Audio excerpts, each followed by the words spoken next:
cure your disease. Hello, hello everyone. Hello, hello, hello, hello, hello. It's Tuesday, my dudes. Hello, Pengu. Let me turn this on. Hello, Pascal. Hello, Jer. Hello, Hev, and hello, Scar. Did I miss anyone? No, I got everyone. Hello. Hello, hello, hello, hello, hello, hello, hello, hello, hello, everyone. I'm still a little sleepy. I woke up like an hour ago. Not gonna lie. I think I might have caught a cold or something because I also slept all day yesterday. I don't know what's going on. Either depression is hitting or I may have a cold. And honestly, me catching a cold in these temperatures, hi, Ethan. Not too much of a surprise.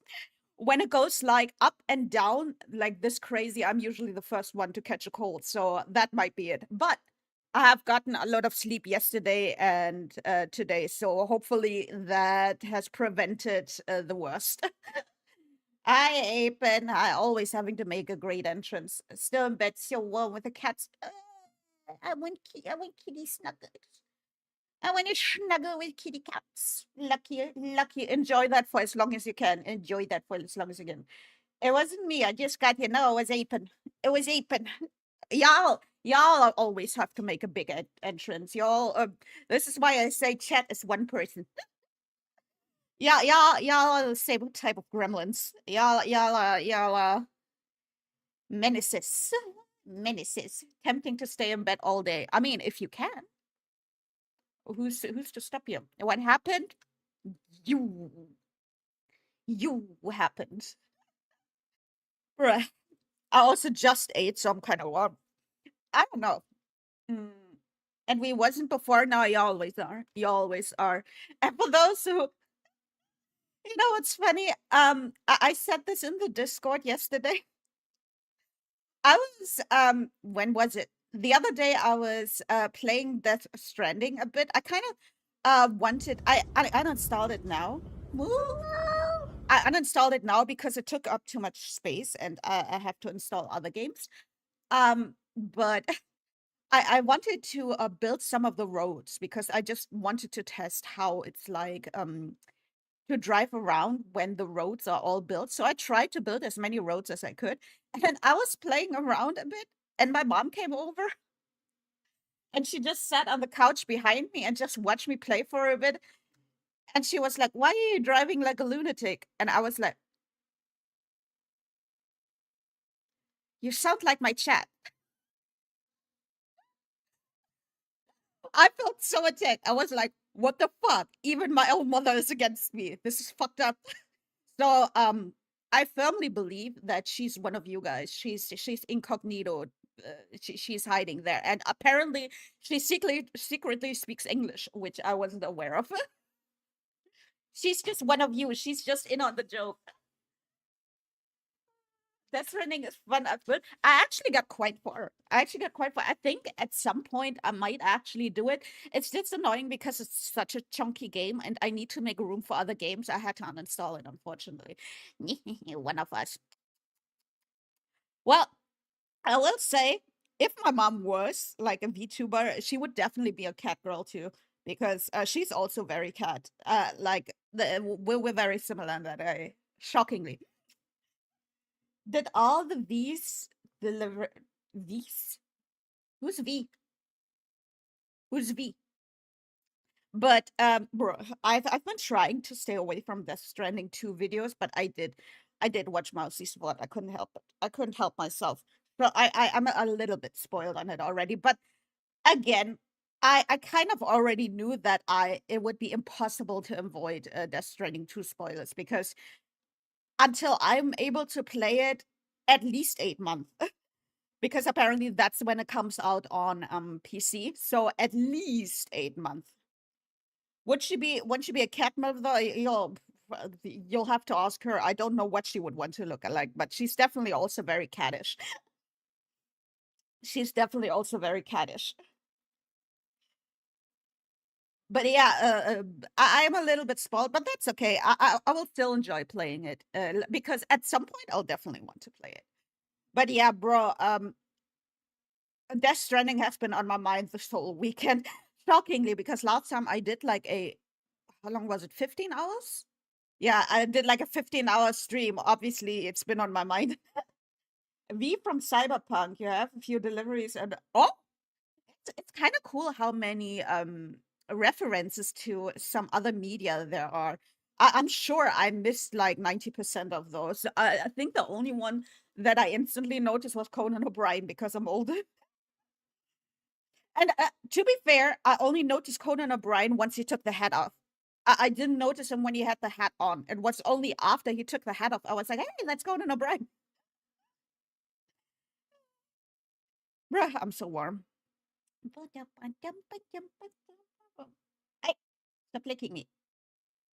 Who said key rep? I don't know that one. But how are you guys doing? How are you guys doing? Have you had a lovely weekend? Hi, Chris. Have you had a lovely weekend? I hope so. I hope the weather at your place is not disgusting.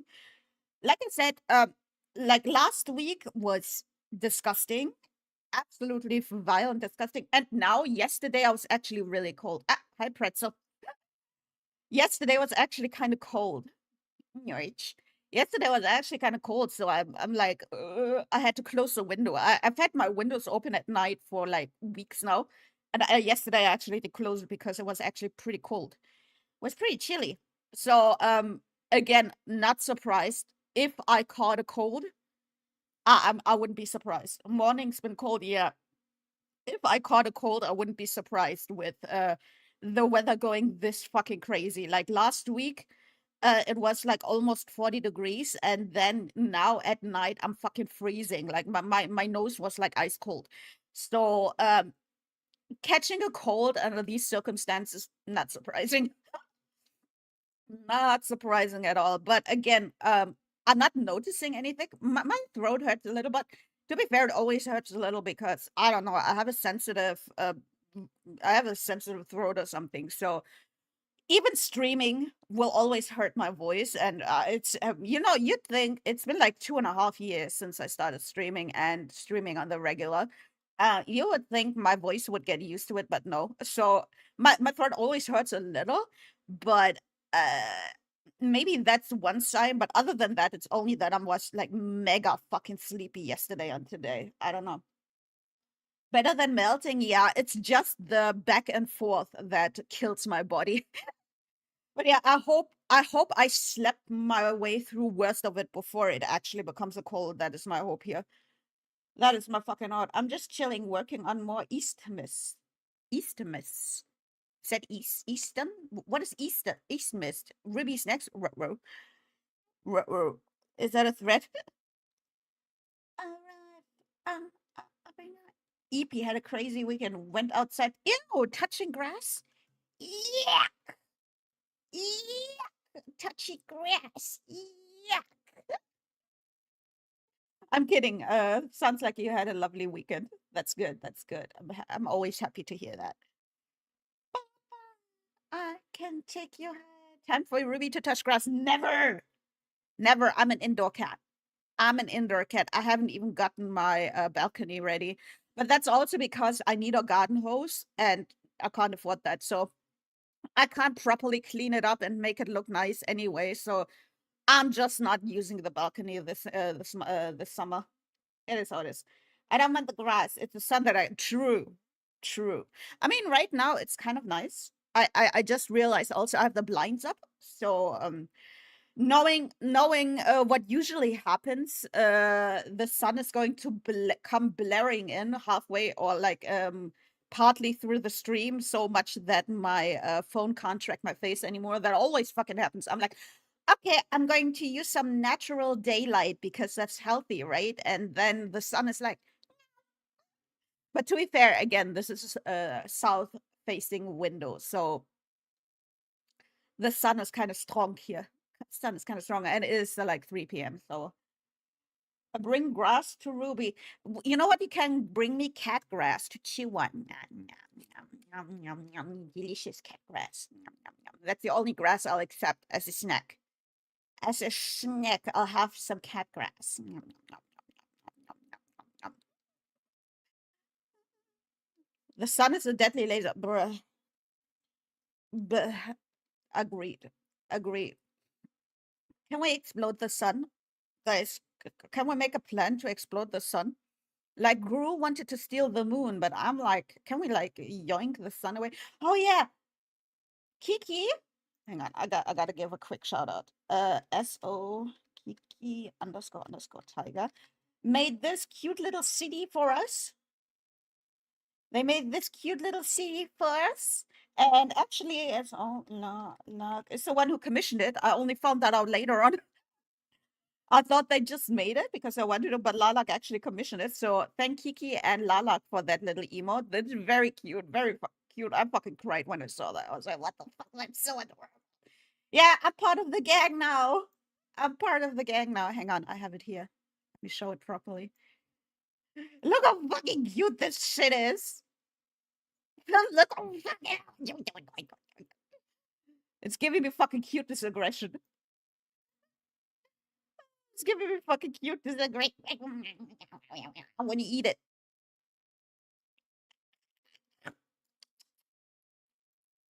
Cannibalism. Cannibalism. It's so fucking cute. So yeah, thank those two for it. Chibi Ruby. It's so cute. How did I not notice that? I added it like 2 days ago. So I haven't talked about it yet. So maybe that's off. But yeah, Lalak and Pengu have one. Now. Lalak and Pengu have one too, and I already those already gave me cutest aggression. That's why I always munch on them when I see them. But now I have my own, and it's so fucking cute.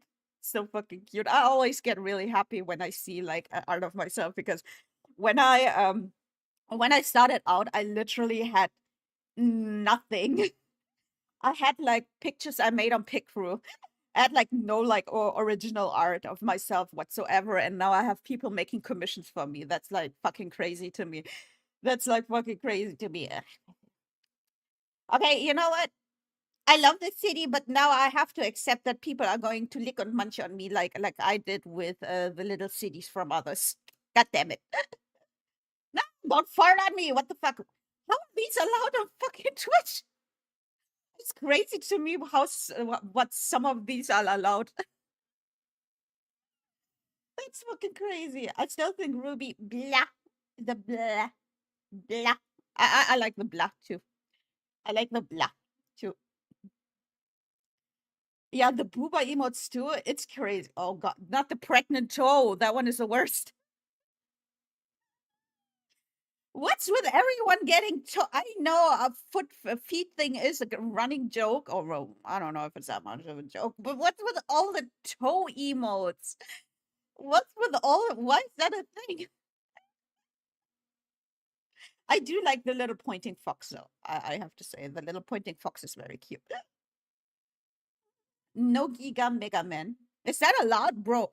I think as long as you can fly under the radar, it's whatever you can get away with, you know? Like if you're just affiliate and not a partner, I think partner channels probably have a harder time hiding stuff, but I think as an affiliate you can hide.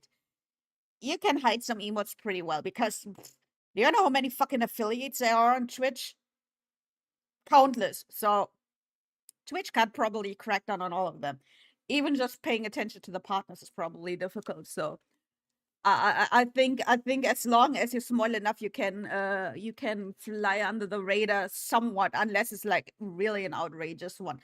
I think the only sussy ones I have, let me see. The only sussy ones where I'm like, maybe someday I'll have trouble with them. To be fair, most of them are also tier 3 or where's the other one? Tier 3 or bit emotes. So I don't know if that makes a difference, but but you'll definitely won't see them around a lot. That's my point. Those are like the sussy ones where I'm like, maybe someday Twitch will be bonking me for those, but I think these are I think they're kind of okay. I think they're not too crazy. Toes. But I don't get the toes. I've arrived. You can start the stream. Oh, welcome in, Lilac. Welcome in. Thank you so much again. I was just talking about it. Come here. Thank you so much for commissioning this little guy. Let me sit her on my shoulder. Perfect. Perfection. I don't think I'll be getting these emotes. Yeah, like that's also one of the reasons I have them a little. Thank you for being no you. No you. That's also one of the reasons I have them in bit tiers and like T2 and T. Well, T2 is only a bonk. That's not crazy, but uh to not have them that commonly used, you know? Do we get them a fuck you? No, fuck you. No, you. Cute. I love it. I love it. So fucking adorable. So cute. I like how it's like so tiny you can't even see it. Bunch me. I also like the bunch you got. I'm gonna have to at some point commission Kazu again. Yum, yum, yum. Munch, munch, munch. What the fuck? No, even my gem cats are eating me. It's fucked up. Yeah, it's fucked up. I'm gonna eat you. How do you like that? Hop, hop.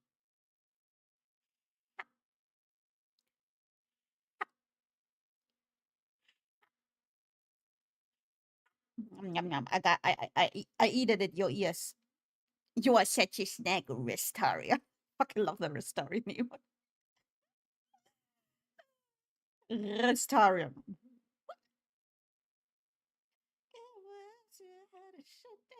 Have a good look, have. Hopefully you can stay in bed for as long as you can for with Haru and the kitty cats. Meow, meow, meow, meow, meow, meow. Also, I only saved the line art. Did you know you can make your own gem cat, your own waterly, and now also your own sucklets? It's so difficult to see. I only saved the line art. But yeah, the scars here, I gotta mention it. Yeah, you can make your own scar mascot now too. Yeah, you can see it a little bit better on my wing, I guess. Oh, I didn't save the proper thing. I only saved the line art because obviously that's all I need. But I will be making that at some point too. We need Ruby to have a gem cat to do restart. Well, I don't know if I should make one of those because last time I made well, that was the Giga Chat. That was the Giga Chat. That was not Restarian, but do I still have him here? Yeah, last time I made something like that. It ended up being this, and I don't know if anyone wants this kind of monstrosity to happen again. It would probably be cursed on about the same level. Wait. Hang on. Got you. There you go. I'm gonna keep her here. Chat cat is cursed, but I love it. I don't know. I don't know if I want something like cursed again. That scared myself a little bit. Water. Hello, person. Welcome on in. And also, hi, Izami. Hi, Izami. Riz. Yeah, I've seen a lot of like people making like Riz emotes, and they all look fucking cursed. They all look fucking cursed. I don't know. Stream. Yes, Izami. Where's my founder's badge? Where's my founder's badge? Give us your founder. I bullied Mika into it. I can bully you into it too. I'm not Pengu. I don't have. Bro, have you noticed something? Whenever I see Pengu in someone's chat, he always has a fucking founder's badge. How do you do that, Pengu? I think the only founder's badges I have are Winry, Wicked, Mika. I think that's all. I think that I need more. Gecko one can't. Wait, what do you mean Gecko one can't? Wait, I still have the Gecko. It's right here. He just has a necklace on him now. I think I have Buncovet's one only. I need more. He's a menace to society. Yes, true. Wicked. Me too. Yeah, we need to oh my god, explode the penguin so we can get more founders bitches. Penguin's always been there at the start for like fucking 90% of the streamers we watch in the community. Crazy. Sorry, gotta get up for a moment. Get out of my way. You don't have my founder's badge? That's okay. I don't need your founder's badge. I don't need a stinky founder's badge. At least you made of me. I got it and then now it seems you said it running. Pengu doesn't have one for me. That's rare. How am I supposed to live, love in these conditions?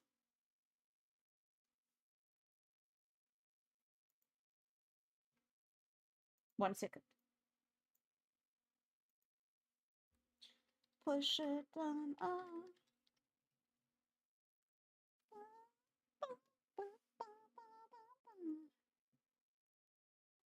Meow, meow, meow, meow, meow,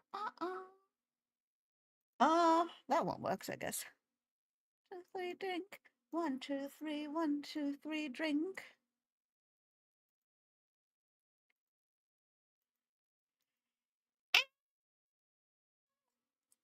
Swing from the chandelier, from the chandelier.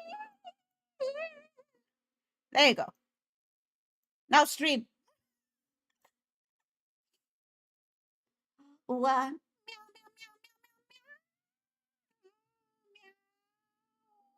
Meow, meow, meow. Next cover, question mark. Next meow meow cover. Gonna every time I hear the song now, I think about that scene in Resident Evil 4 where Leon just fucking grabs a chandelier. Every time I always have to fucking think about that scene now when I hear the song. I don't know why. It was just funny. It's just like, wow, he did it before the song. Because technically, I don't know if he does it in the original, but yeah, he did it before it was popular. He did it before it was popular. He's a trendsetter.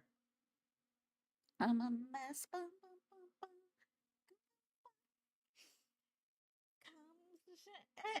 Bro, I'm so warm. But yeah, today what we're going to do, first of all, I said this before. I want to watch some. I didn't see many. I looked up for a little moment. Like I just typed in Death Stranding lore explanation, and I didn't find too many videos. So I don't know how many we'll watch, but we'll definitely watch lore videos. I don't know how many yet. And then maybe I will start a new game. I have not installed the whole Fallout London thing yet because it's a pain to set up, let's just say. So, and I couldn't bring myself to do it. And again, I've been very sleepy the past few days because maybe I caught a cold. I don't know. But yeah, I haven't prepared that. But we have. Let me make sure I have the right name. The Wolf Among Us. I have that installed. So maybe we start that one today. Because you never prepare for a stream. Well, actually, today I prepared a tiny little bit. I looked up the videos a little bit, and I made sure I have games downloaded that I can play. So I'm somewhat ban him. Yeah, okay, ban Lilac. Ban Lilac. Ban the corgi. Did you? I mean, yeah, a little bit. A little bit.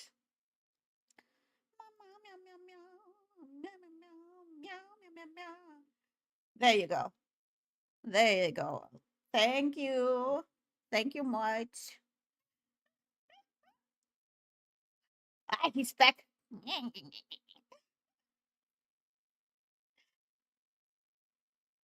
So yeah, we're gonna watch some videos, and then oh my god, I'm sorry, I just noticed I opened YouTube, and because I looked up Death Stranding lore videos, I've seen now a GQ video with Mads Mikkelsen breaks down his most iconic characters. Interesting. The only iconic characters I know are I still remember him from Casino Royale. I know he was in I don't know where the show was, but Hannibal, where he played Hannibal Lecter. I know he played that one, and then of course, Death Stranding. Those are like the most iconic roles I know of him. And bro, I sure remember. Hi, why are you over there on YouTube? Hi, Ruby. Bye, Ruby. Hi. Bye. The Walking Dead guy. Wait, Mads Mikkelsen? No, the Walking Dead guy is Norman Reedus. He was in Death Stranding, right? I've never watched this. I've never watched Walking Dead either, which is funny because I actually like zombie stuff. So I should have watched it, but I don't know. So sometimes you just don't get around to watching. He did Les Chivres. I know. I fucking love, bro. I just really love Casino Royale, man. It's definitely my favorite Bond movie. I don't care what the haters say. They say, Daniel Craig. Now you need even blah blah blah blah blah. I fucking love Casino Royale and Evergreen. Holy shit, Evergreen. Definitely, that lady was most definitely one of the reasons I was 1,000,000% sure that I'm into women. Holy shit, Evergreen, especially in fucking Casino Royale. Holy shit, she was fucking stunning. Definitely had a very fucking big crush on her for a while after that one. And I watched a lot of her movies, even the weird ones. And guys, she's French, so you know she has a bunch of fucking really weird ass fucking movies. She was in some really fucking weird ass movies. I'll say that. If you ever want to look into her and watch some of her videos, be prepared. Be prepared. She's French. You know what that means. The French are freaks. The French are freaks. Freaking freaks. Look at that beefy corgi. Beefy. Yeah, we are you French? It's sad Leo Seydoux broke me in Spectra and No Time to Die too. I swear I've seen her around. I can't really put my finger on it. Where? Hang on. Give me a browser window, please. Bonjour, bitch. She definitely looks familiar to me. Let me see what she was in. I haven't actually Googled her. She is very fucking pretty, though. I will say that. Give me your Wikipedia page. No, give me the English one, please. Never can, never will. Where are her movies? There we go. Girlfriends, Last Misread, 13th French Street, The Beautiful Luterus. Where do I know her from? Midnight in Paris, My Wife's Romance File, Sister. Blue is the warmest color. I might know her from that. Beauty and the Beast. No, I didn't watch that one. Oh, she was a Bond girl. Oh, I don't. I haven't seen that one. I think the last one I saw. Ah, that was the last one with Daniel Craig, right? Hang on. Let me see, Daniel Craig. I think A Quantum of Trust or whatever it's called.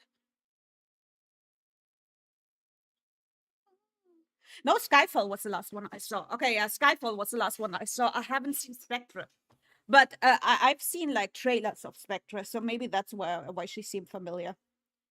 Maybe that's why she seemed familiar. That's funny how a bunch of the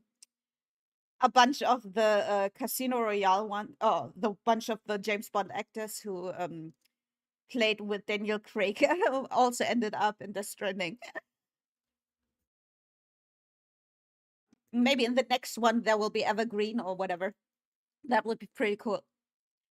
Again, I'm sorry. That was just like, if you think about it, Casino Royale came out 2006 and I was like 15, 16. So like peak movie crush era.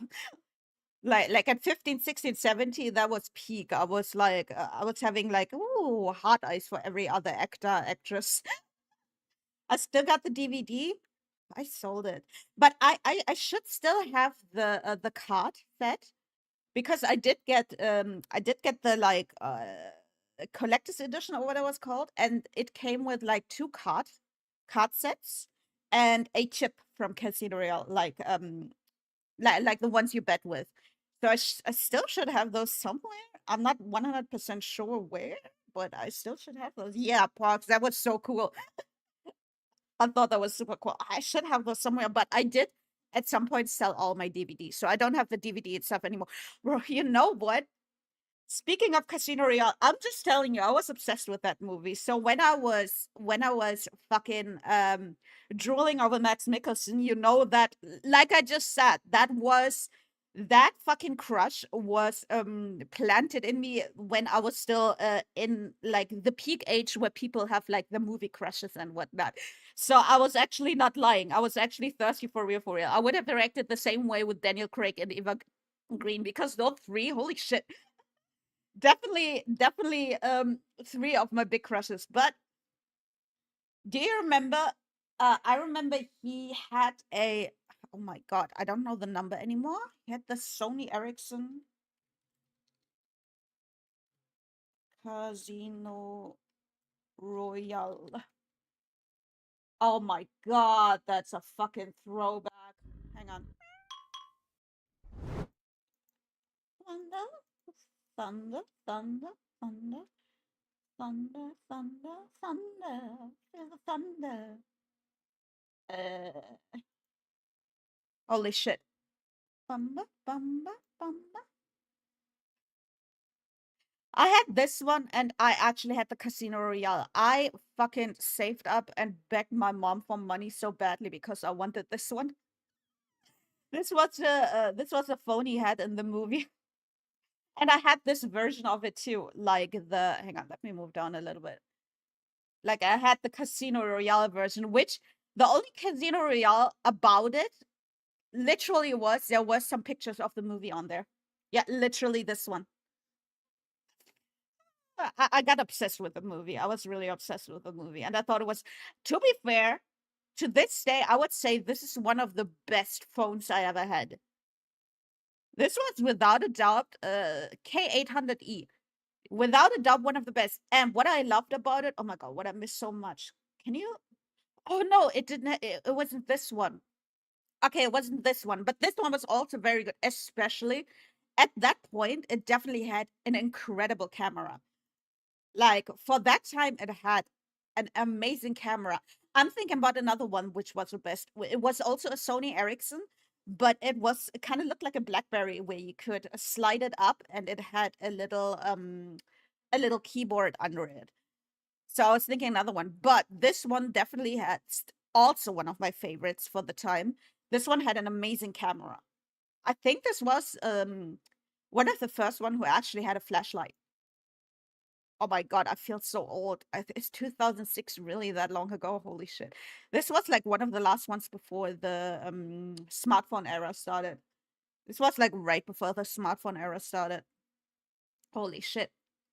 Yeah, I'm thinking another one. I'm thinking another one, but this one was also really good. And again, I mostly got this one because, and actually, you know what? You can judge me all you want. To this day, Sony is my choice for phones. Judge me all you want. I know everyone is about Samsung and fucking iPhones and whatnot. I'm a Sony whore. To this day, I've only had Sony since then. I'm pretty sure. It started with this. This was the first Sony I got. Oh my god, this one even has Vodafone. This is a German. Wait, is Vodafone worldwide? Is Vodafone worldwide? Because this is like a very big provider here in Germany. Yeah. Ah, okay. It's worldwide. Okay. I actually had no idea. Bruh. But yeah, till this day, this was my first Sony, and since then, I stuck to oh,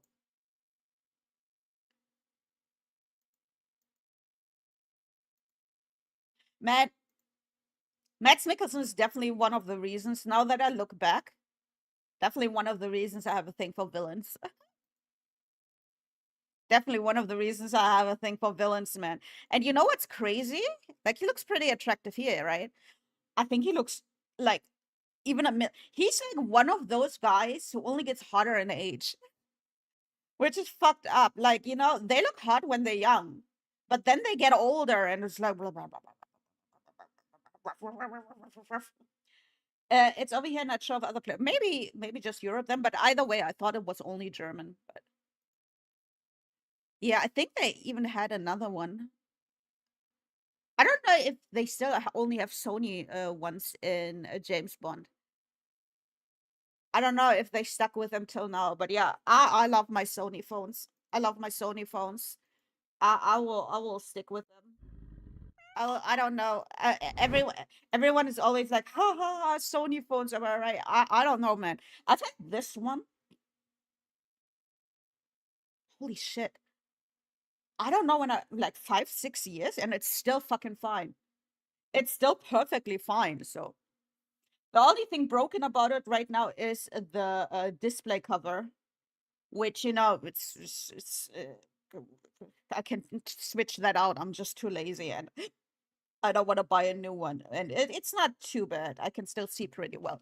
But other than that, it still looks like fucking new. So judge me all you want. I still have a phone that's like 5 to 6 years old and still works perfectly fine. So meanwhile, I have this fucking iPhone that I only use for fucking streaming.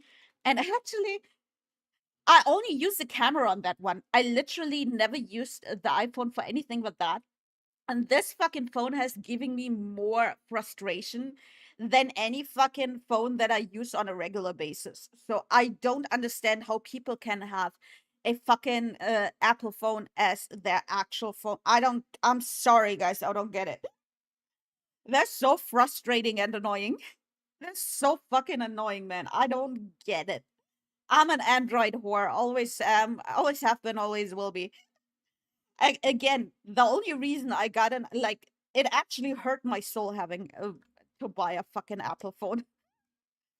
I was so upset. I was like, surely there's something else out there that has good tracking for VTube models.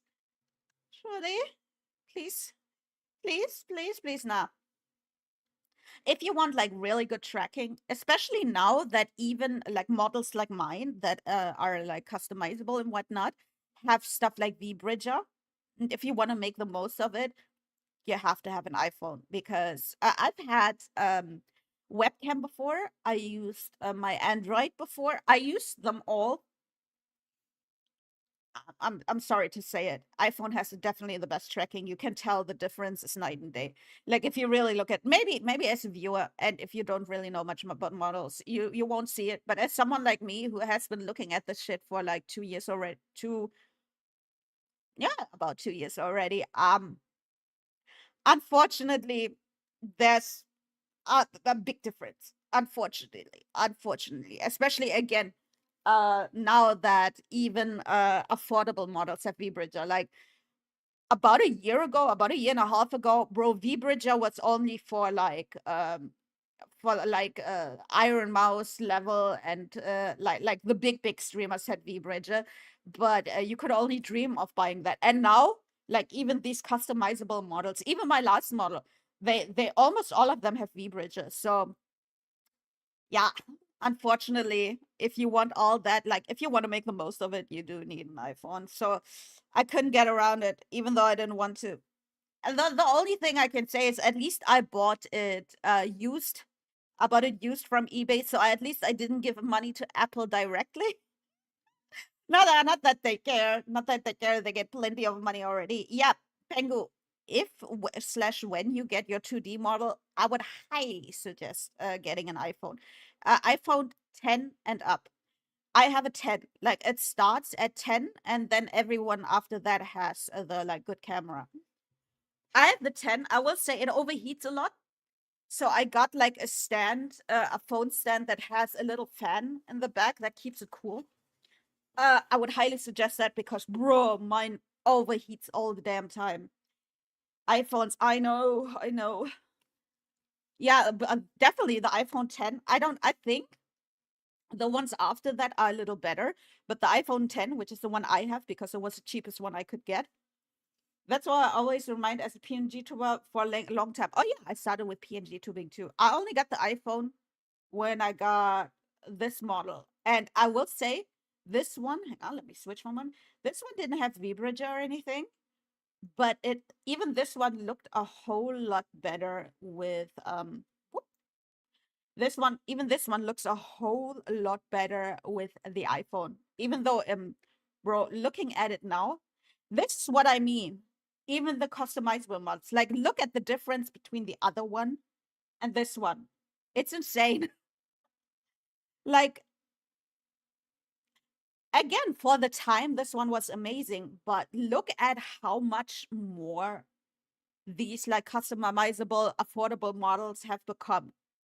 It's crazy. It's crazy. Yeah. Yeah, this is old me. This is when I got the because I noticed, bro, with the webcam, it was like especially the eyes. I was like, it couldn't even track my eyes. The webcam fucking couldn't even track my eyes. So even at that level, even at that fucking level, I was like, and again, like I don't know about other places, but I got this one for like 150, I think. Yeah, used. So you can get a used iPhone 10 for like 100, 150 if you're lucky, like 100. But yeah, that's the only reason I got it, and it's the only thing I use it for. It's literally always at my desk. I never take it anywhere else. It's always only on my desk. I only use it for the camera. And this thing has given me more frustration than any other smartphone I have ever had. So, you know what? You can make fun of me for being a Sony whore, but I know what you guys are using. I don't know about Samsung. My tablet is Samsung, and I'm quite happy with that. But man, I love my Sony. I'm a whore for that. What can I say? And I know those companies don't care, but I'm just saying, like when I look for, if I have, oh God, please don't say I'll have to look for a new phone. But if I have to look for a new phone again at some point, it will definitely be a Sony again. Hi, Rain. Happy Tuesday. Happy Tuesday, my dudes. Yeah, it will definitely be a fucking Sony again. It's the same. I think everyone has like their brand that they like personally. Like even my mom has a brand. Like even though she barely knows anything about phones and whatnot, even she has like her favorite brands. Hi, Matt. Welcome in.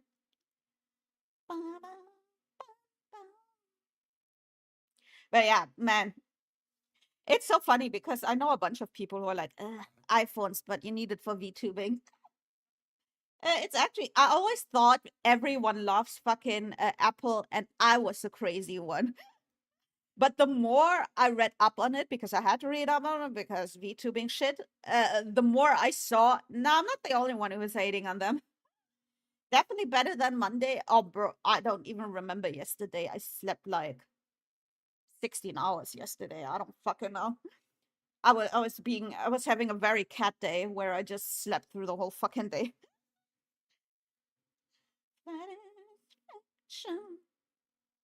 But yeah, all my homies hate Mondays. No matter what I say, everywhere I go, they say it's not okay. But yeah, for those who come in new, we have finished Death Stranding, the first one, on Thursday. Last Thursday, we finished it in a fucking 15-hour stream. And if anyone knows a little bit about the game, it has a very extensive story.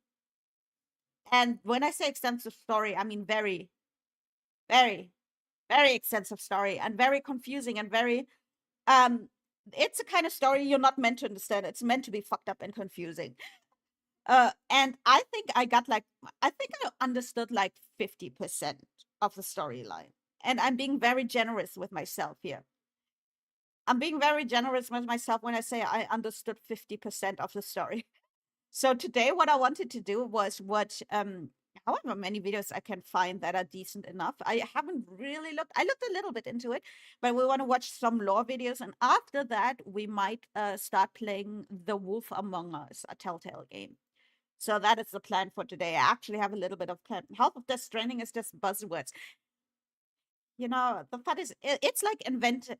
You know, again, to be fair, I love shit like that. Like I'm a sucker for the A Song of Ice and Fire, or better known as Game of Thrones, where it's like very similar to that too, where it's like a made up world with made up history, with made up words, with made up regions. I'm a sucker for that shit.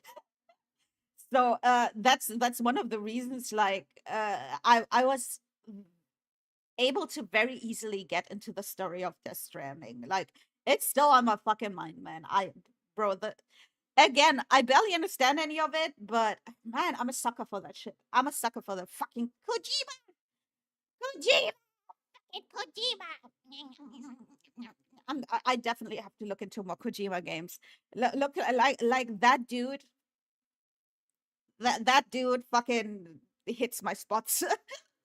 Like the storytelling, the way he directed it, like the little stupid silly jokes where I'm like, oh, for fuck's sake. That it hit a lot of bases for me where I'm like, I fucking love this. So I definitely have to look into more Kojima games, but later, because I have like several big games that I have on my list. So that's later. And I have to fucking mentally recover from Death Stranding first, because I'm still not fucking recovered. And the recovery is not starting today, because again, we're going to be watching some videos today. So the recovery has not even started. So I will say, I was thinking back on some scenes. It definitely, someone said this in my chat while I was playing. It's a kind of game where if you replay it afterwards, some things become clear to you. And I think that's 100% true, because some things I'm like, wait, then what does this mean? Oh, wait, this was mentioned. It's crazy. It's crazy. You can tell the timeline is also all fucked up. And again, Doctor Who nerd, fucked up timeline. Do you see what I mean when I say it hits a lot of bases with me? It hits a lot of my fucking spots where what I like in media and storytelling. So yeah, definitely fucking obsessed with Death Stranding. Still fucking hate the UI. That's why it only gets an 8 out of 10. Other than that, I would get a 10 out of 10, but oh my god, the UI fucking drove me crazy. But it looks like the second one has a bit of an easier to go through one. I don't know. It looks a little bit nicer. What I have seen was that there is a 3D map, which must be so fucking useful. Like it shows you where the crevices are, where the mountains are, where the rivers are. Like it shows you properly, not a fucking 180p picture like the one in Death Stranding 1, like an actually like 3D model of the area around you. Holy shit, like I'm looking forward to playing with that in like 800 plus month, 800 8 plus month, a better 3D map. Oh, fuck off. Death Stranding 1 did not have a 3D. Oh, you can tell the map in DS1. Yeah, well, I played it on PC, so I didn't. What I had was a 180p picture. What it felt like anyway. But I could kind of see stuff on there. It looks like a fucking Google satellite picture where it's like very fucking blurry, which it should be. But you know what I mean? Like I was like, I guess I can see kind of what the mountains look like. Like that pixel over there, is that a mountain? Is that a flatland? I don't know. Is that a rock over? I don't know. But that one, like a proper 3D map, holy moly. That must make stuff so much easier. Squinters. Yeah, I can't see shit. I'm sorry, I can't see shit. That's why I got mad when people told me, just read the map. It's so easy. No, it's not. Fuck off. Don't fucking pretend that's easy to read. It's a fucking Google Maps satellite shot from like a billion light years away. Fuck off. Don't pretend like I'm the crazy one. Nope. And I will say I have seen people play it who are like actual like good players, and even they struggle to go get over the rocks and whatnot. I'm sure it's meant to. Like I wouldn't be. Listen, Death Stranding had like fucking 5 moments where I thought the game was over. Clearly, Kojima wants to fucking frustrate the fuck out of his players. So don't fucking tell me you were not frustrated at any point during that game, because I don't fucking believe you. I don't fucking believe anyone who tells me, oh no, at no point have I ever felt frustrated through the game. Don't be frustrated in a I want to end the game kind of way, but you definitely felt frustrated at something or someone like fuck off. I don't believe you. Real map, swear that wasn't a real map. Beta, bro. There were like 3 ending credits. I don't know, man. That was crazy. I mean, I did it to myself by saying I'm going to finish the game that day. I was in for a long stream already. So I did it to myself. But at the same time, like, what the fuck, man? Kojima likes crit. Apparently so. So much so that he just packs like 5 of them in one game. He fucking loves his credits. Which, to be fair, credit's always good. Always give credit. But, bruh, not stop baiting me into thinking the game is over like 5. Again, I did it to myself by playing it into the middle of the night and just, I was just like, please, I want to sleep. I want to sleep. I'm so eepy. But still fucking baited, man. I definitely 100% got baited. I'm not even gonna sit here and pretend that I didn't get baited.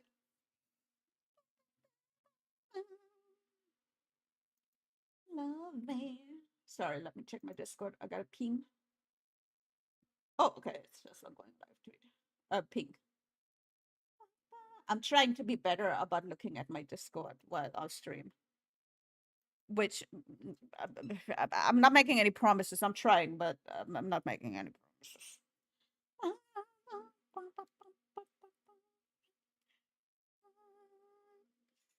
Oh no, guys. I'm getting warm. I hope the weather is not going fucking up again. Again, I'm going through. I'm cold, I'm warm, I'm cold, I'm warm, I'm cold, I'm hot, I'm warm, I'm cold, I'm cold.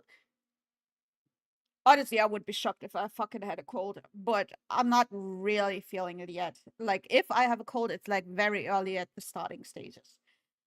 Hopefully, I slept through it. Oh, same. Hi, Winry. Meh, meh, meh, meh. No, no, no, let us sleep, Rav. What the fuck? Let us sleep. What the fuck? That's messed up.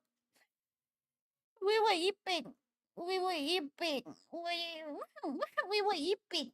We were being eepy weepy. Hi, good morning, Winry. And hello, Rev. Gosh darn it. I'm gonna have to take the jump scare gumbo away from you guys. Tisk, tisk, tisk. Okay, we keep sleeping.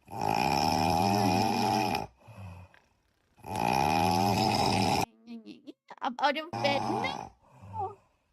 I'm trying to scare the cold out of you. I don't think that's how it works. But thanks for trying. Jesus, Apen, you should see a doctor about how bad you're snoring there. Me, me, me. Me, me, me, me, me, me, me. Me, me, me, me, me, me, me.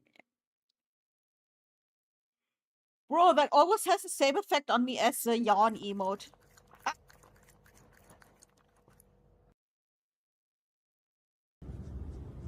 I should have never given you the little city. Help! I'm in danger. Help! I'm in danger.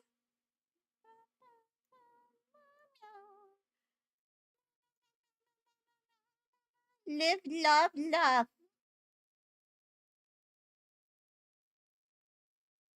Do you know I almost had this as a wall tattoo in my bedroom, and I'm so glad I decided against it.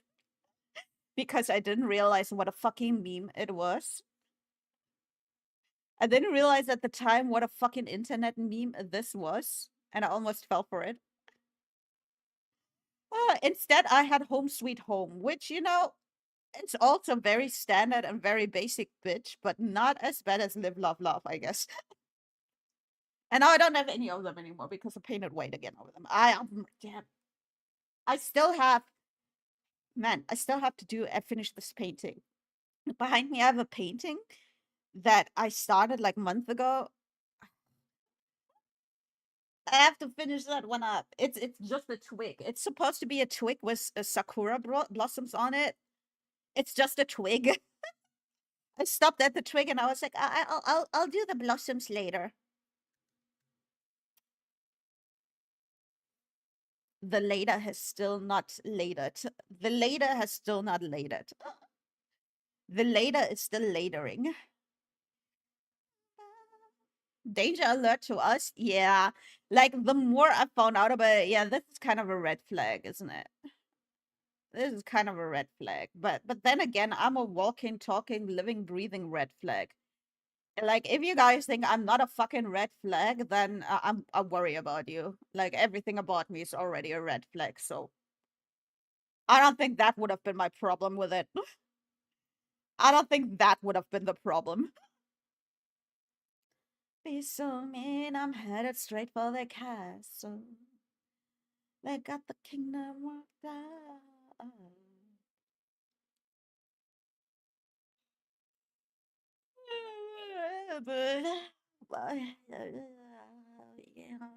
Guys, we're going into edge breaks, and then we're gonna get wait. Wait.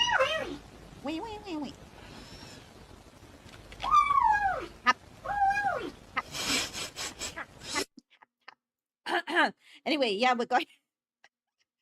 we're going to into ad breaks, and then we're going to watch some Death Stranding lore videos, and then we'll probably start a new game. So get some snackies, get some popcorn, and then we'll continue. Be right back.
Poi rain, poi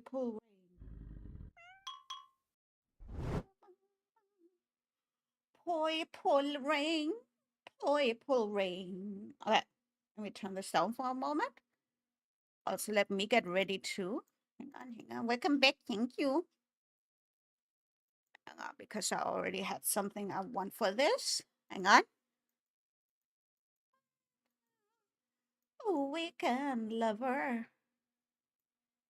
There we go. Ooh, it's pinned to the wrong thing.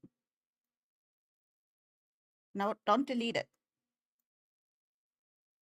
Oh, this is okay, I guess. This kind of works. There we go. All right. Let's pause this. And like I said, I didn't, this not like, they're like 5 years old, which I guess kind of makes sense. I was thinking, maybe let's watch the 5-year one. And this one looks pretty decent too. But this one is really long. I don't know if I want to watch that one. I guess depending on, we can just go through the list. We can just go through the list. I think this is the one I want to watch first. Let me know if the volume is okay.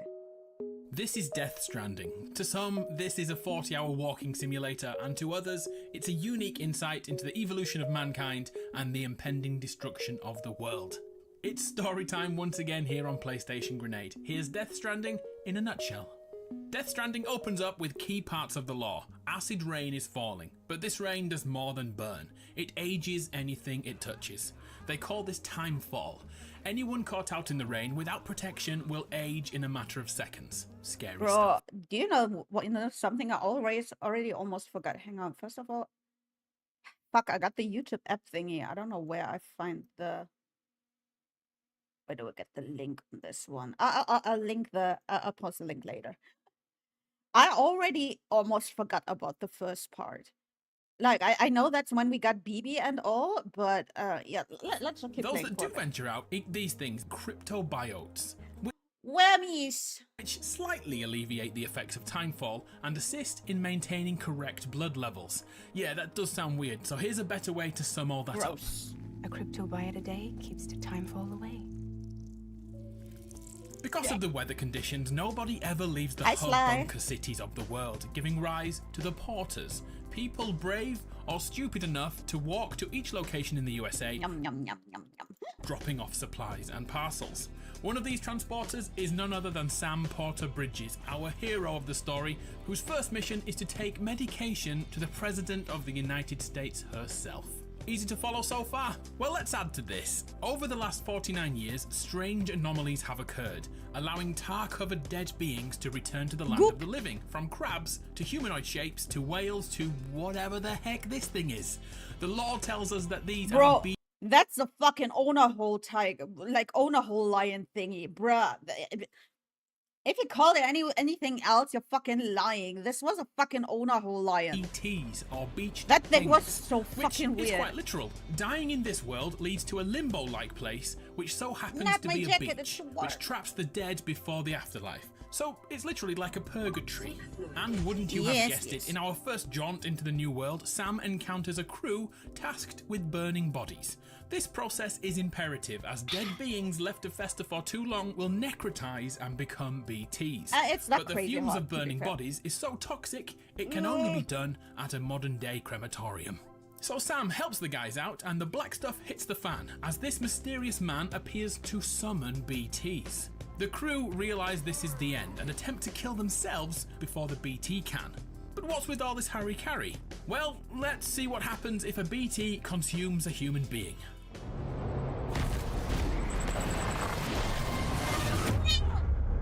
Everything goes boom. This is called a void out, and that's the end of the game. Thanks for watching. Well, Okay, luckily, bye. Sam has a superhuman ability, as he can survive death. He is a repatriate. He simply finds his body and he's back. We don't understand the baby inside him at this point, but we will at the end of the video. So let's crack on.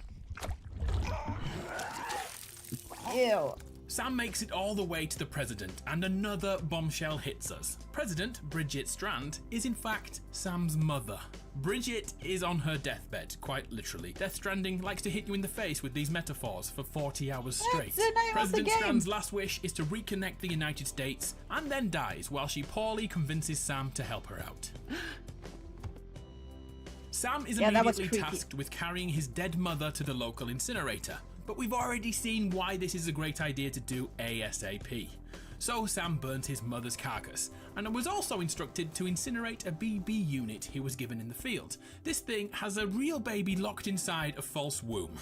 Long story short, they found that removing a child from a mother who had passed away, aka a still mother, gives the baby the ability to see both the living and the dead, making BB units imperative to spotting BTs. This unit is broken, so Sam is told to toss it in the garbage, but just before he does, BTs show up and Sam uses the faulty BB unit to escape the area unharmed. Sam and his new partner return to HQ, and Sam still isn't convinced about reconnecting America, so the game hits us with this. Sam's sister, Amelie, who just so happens to have been kidnapped. You. This bitch. You.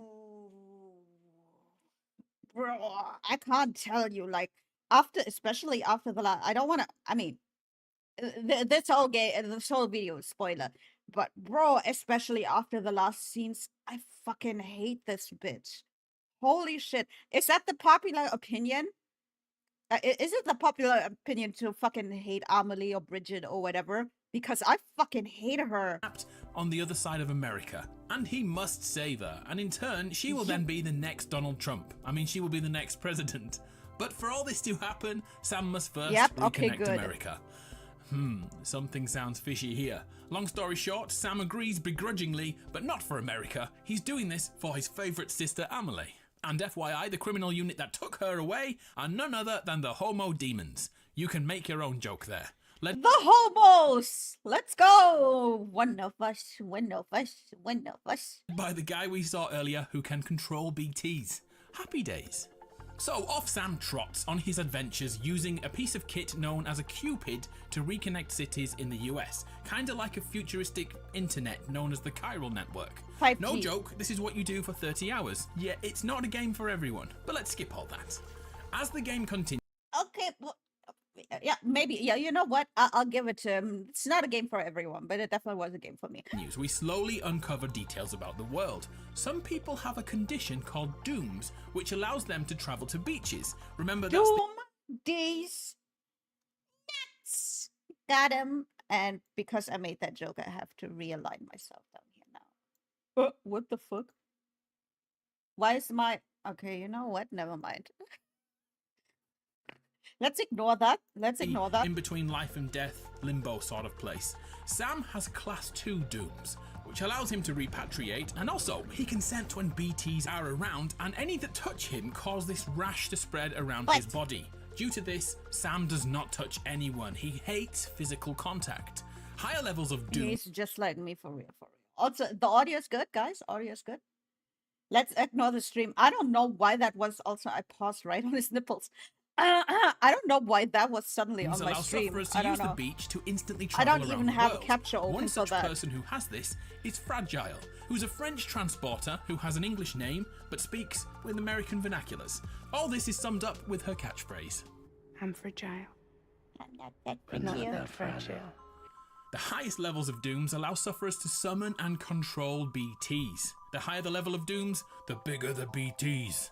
So everything is pointing straight back to that mysterious Oh, no, figure. lion. A really cool thing happened from this moment forwards. Every time Sam reconnects with his BB, they share a memory together of BB's past. Visions of BB's father Focus. loving his child I'm just stuck saying. in his little chamber.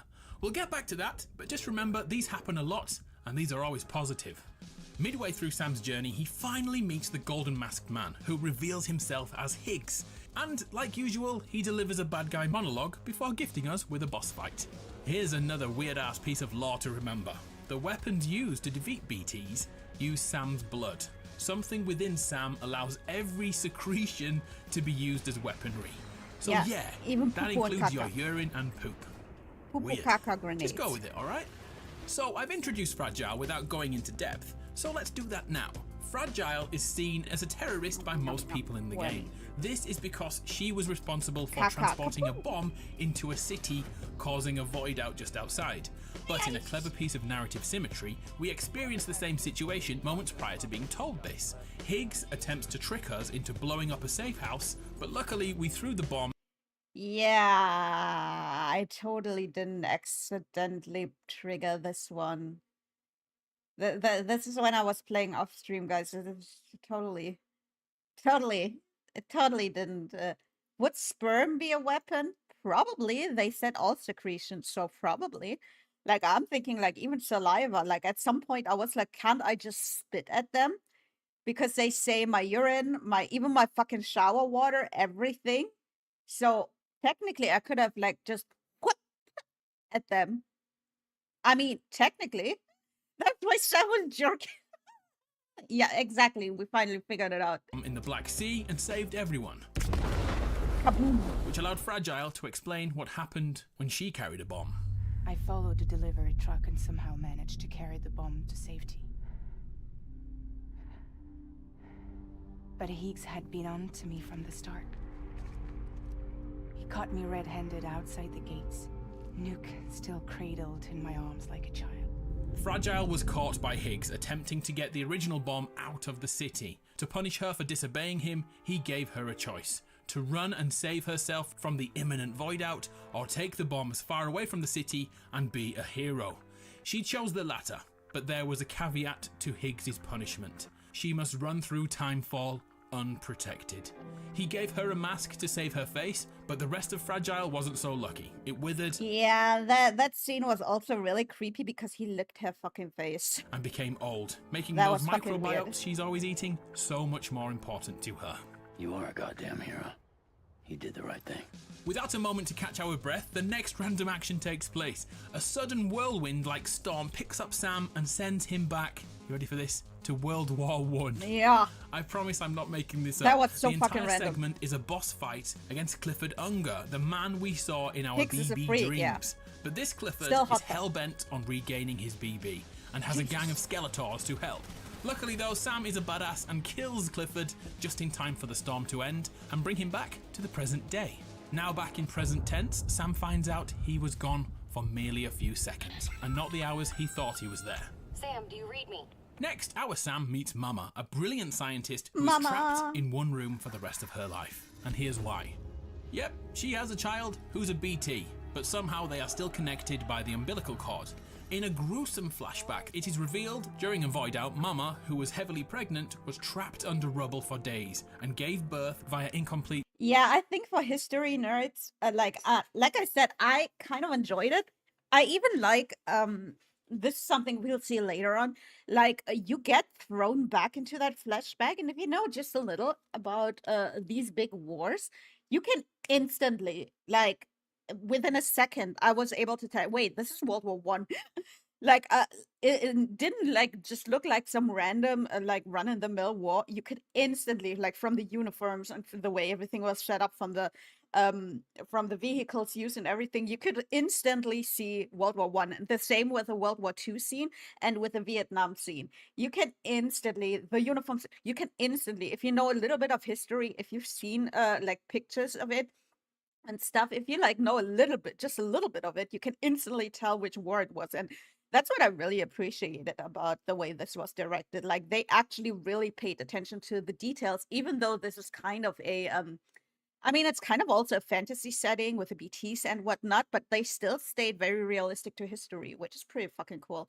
I'm not a history freak, but I recognize, and like I said, you just have to know a little bit. Like you just have to have seen like enough pictures. Like I, as a little history nerd, and especially a German history nerd, like when back in school, the World War One and World War Two were like the biggest topics. Like that's pretty much all we learned. So for me, it was very easy to see. It was like that and the French Revolution. Those were like the biggest fucking topics we had. There were some other ones, but those were like what I learned in school the most about. C-section while simultaneously the being French. crushed to death. Somehow Yeah, this this was harrowing fucking event gave her traumatic. the ability to see her own child and keep her here in the living world instead of the beach. Mama informs Sam about a brilliant scientist he needs to go visit, Lochner. But get this, they are twin sisters. So off Sam trots to visit Lochner, but she simply doesn't trust him. Sam tries to reunite the sisters to show how trustworthy he is, but Mama just simply won't leave her child. After hours and hours of procrastination, Mama creates a weapon which cuts umbilical cords, allowing the undead to finally reach the afterlife and leave the limbo beaches. The first BT they try this on is Mama's baby, and yeah, I cried a little bit here. Oh yeah, same. This was so fucking sad.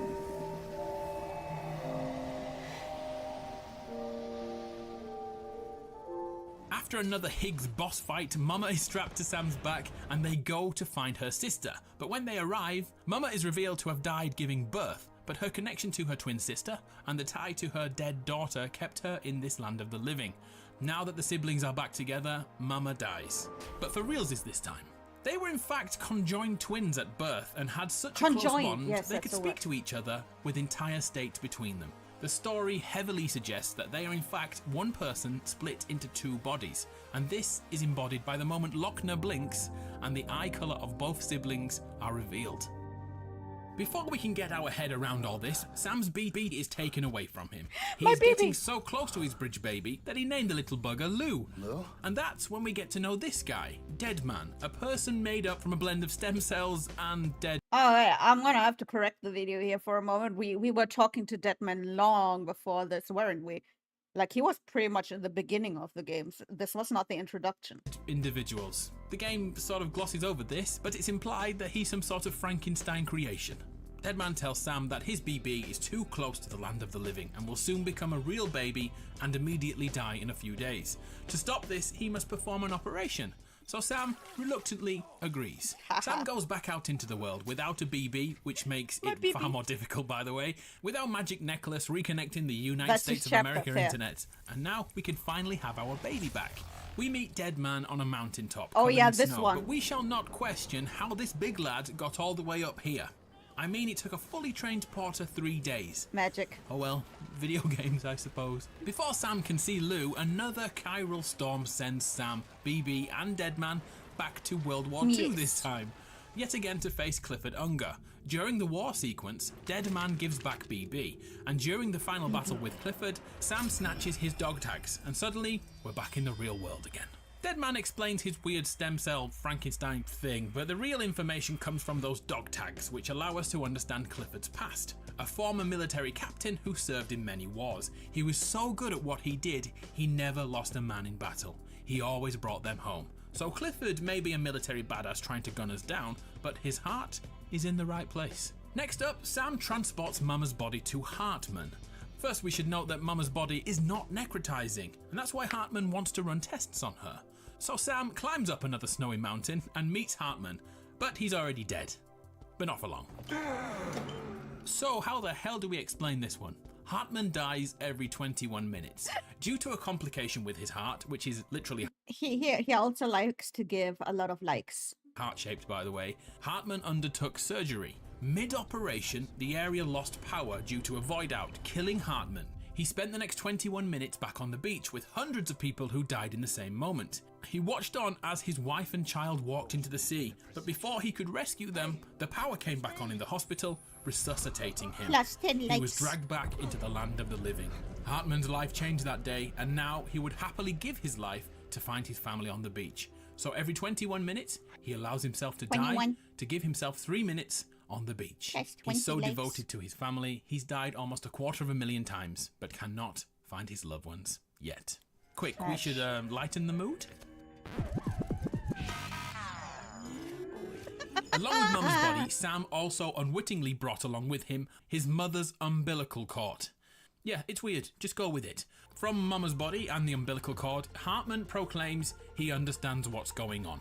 Which is good, because nobody else understands what the hell is going on. Nope. Basically, chiralium can be found in Mama's body, which is why she is not necrotizing. And chiralium is in Bridget's umbilical cord, which allows her to go to the beaches. But Bridget is OTT, it's off the charts. Sometime later, Hartman deduces Only that Kojima Bridget, understands get it, this, is an extinction entity. And again, call me weird, but yeah, I like stories like that where only the storyteller 100% gets what's going on. And no one is supposed to understand it 100% except the person who wrote it. It's frustrating, but I'm a sucker for those stories. And things get really messed up now. How did the dinosaurs die out? That's like that Hollow would be Knight. Ooh, by an I'm gonna have extinction to look entity. into that. What happened to Neanderthal man? Yep, you've guessed it. They died via an extinction entity. Like, of course, there is like a limit to that. Like, if it's just fucking wackadoodle crazy and makes zero sense, that's not good either, you know? But there are very few authors who do it like Kojima, where it like walks that fine line between this doesn't make any fucking sense and wait a minute, this kind of does make sense. Like it's a very fucking fine line to walk. And I've seen a lot of like movies and TV shows and stories in general that try to mimic this, like where it's like very fucking confusing, but does kind of still make sense within its own world. And a lot of authors fail to do this. So when I find a story that actually does it perfectly, like this story, I become a sucker for this. Limit is Donnie Darko. If it's more crazy than that, I'm out. I do like Donnie Darko. Well, Death Stranding tells us there has been 5 extinction entities in the history of the world. It still has to make sense, because the thing is, you have to have a certain talent to write a story in this way. And a lot of authors know that these kind of stories are very popular. So they try to mimic it. But they fail miserably, where to the point where they don't even understand. And I think that is the fine line. Like, it has to make sense in the author's mind, even if no one else gets it, even if it makes sense to no one else, as long as it honestly makes sense to the author. You can tell. Like, some authors will pretend like they'll get what's going on and they actually had a plan, but really they were just chasing that cloud to make a story like this. But you can tell. I feel like that's the line. You can tell if they really are. They have this quote unquote fake world really in their head, and it makes 100% sense in their head, or if they're just making up shit to make the story seem as weird and wacky as possible. You can definitely tell. All have failed because And you can 100% tell that this all makes 100% sense in Kojima's mind. Like, this world exists in his head and it's perfectly valid and makes 100% sense to him. something survived. You can In easily the current tell. world, only human beings and cryptobiotes have survived to this point. Oh, and by the way, the 5 flying figures you see throughout the game, those are the previous extinction entities watching on. I thought that was a pretty cool touch. Hartman then hits us with the facts. It's highly likely that Amelie is the next extinction Amelie. entity. So be Amelie. prepared. Armed with this new information, Sam finally crosses America and reconnects everyone. America! Huzzah! Hooray! But it's Huzzah! short-lived because Higgs arrives and admits to secretly helping us complete the network. So he could do this, brainwash Amelie into merging all the Limbo Beaches together via the Chiron Right, he was a bad guy. No, fuck off. She's a bad guy. She was fucking network I Sam hate this literally bitch. just finished. And then he'll Eat, wipe out lady. humanity in the 6th extinction. Sam is quickly thrown into a huge boss fight against this thing. He Yeah, takes that it down, was of course, crazy. 'cause he's a badass. Higgs manages to escape and takes Amelie with him. GG's on the butt slap physics here. I'm impressed. But he tells Sam exactly how to find Higgs him was on the a beach. chaser. And He then was mortally just wounds pulled BB. into this. This little guy He was won't tricked. survive Just this. well, I mean, Fragile uses her spiky coat. you're still like, he's still a bad guy. He's still an asshole and whatnot. But he's definitely not the And mastermind. insta-travel skills to get Sam to the beach. And then we have an epic face-off between Sam and Higgs, resulting in some slow-motion face punches, Mortal Kombat style. This shit was fucking crazy. Stealing Amelie's cloud, yeah. This shit was. Oh my god, look at that. I paused at a very funny moment. This shit was crazy. I think this was my favorite fight scene. This shit was so fucking stupid. Best boss fight. I think this was my favorite fight. This was so fucking stupid. Beautiful. Sam Cinema. wins the epic battle of the ages, and he's done it. Defeated Higgs and saved the world. He gets the girl. This must be the end. And can I just comment He gets a girl. Do you have to say it like that when it's his sister? on the weird tension between Sam and his sister? Exactly. It doesn't look like brother-sister love. It's Exactly. Bro, this was what made me so uncomfortable the whole time. This is so uncomfortable throughout the entire game. really strange. The last time I ran with my sister across a beach, I pushed her into the sea. But anyway, the final Death Stranding Sweet has been averted. Everyone lives happily ever after. Roll the credits! Oh, wait. There's loads more to get through. We're still growing. Ugh. Amelie decides to come clean about everything, but yet again, before we can get the real truth about things, something else happens. Over the next hill on the beach is none other than dead President Bridget, joined by her second-in-command, Die Hardman. Can we all agree that name is ridiculous? And then Clifford walks out of the sea. By the looks of things, all the beaches are beginning to converge as Higgs proclaimed. And then yet again, before we get answers, Amelie throws Sam off a cliff to repatriate back to the land of the living. Sam awakes in a safe house and is told to walk all the way back to the beginning of the game. Yeah, that was I'm fucked being up. serious. Yes, all the way back across America to get answers. So, of course we did it, because after 35 hours, we all want closure. Sam must bring back cryptobiotes for Fragile, who is almost dead after using her powers to fast travel everyone except Sam. Video game logic. On the way back, Sam must avoid unreal amounts of BTs in the worst time fall imaginable, only to be hit with another Bro, just seeing this makes me want to cry again. This is how fucking traumatized I am by this fight. This one was so bad. Holy shit. This time, he is sent back to the Nam, to Vietnam, to face Clifford and the Skeletors one last time. After besting him, we get hit with some more truth bombs. Are you ready for this? As we suspected, Clifford is a great man, a war hero, a loving father to BB, and after his wife fell ill, he was told by his old friend his son BB was going to be taken away and he would never see him again. Die Hardman gives Clifford 5 minutes to escape. Clifford then decides to kill his own wife to sever the link and took BB, but sadly, his plan failed badly. Well, Shot by this security, Clifford was dying and took BB in his arms, removing the pod to hold his son for the first and last time. As time froze, Sam So realized sad. the baby was him. Sam was the BB Clifford had been searching for.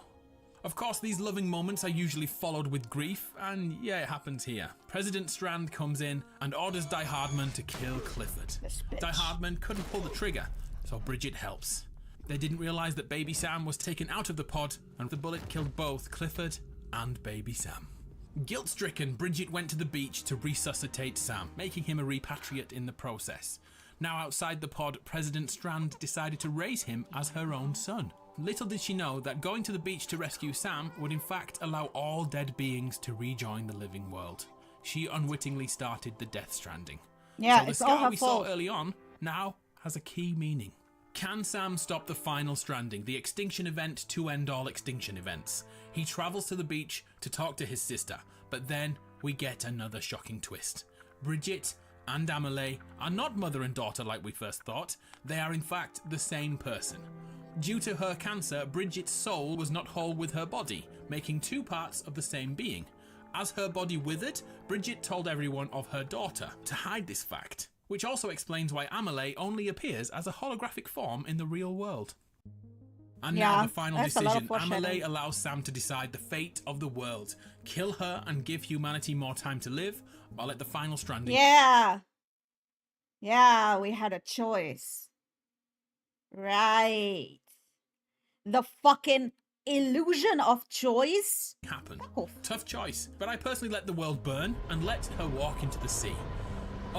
You can't do that. It isn't a choice after all. You cannot kill Amelie. Instead, Sam must hug his sister, his mother.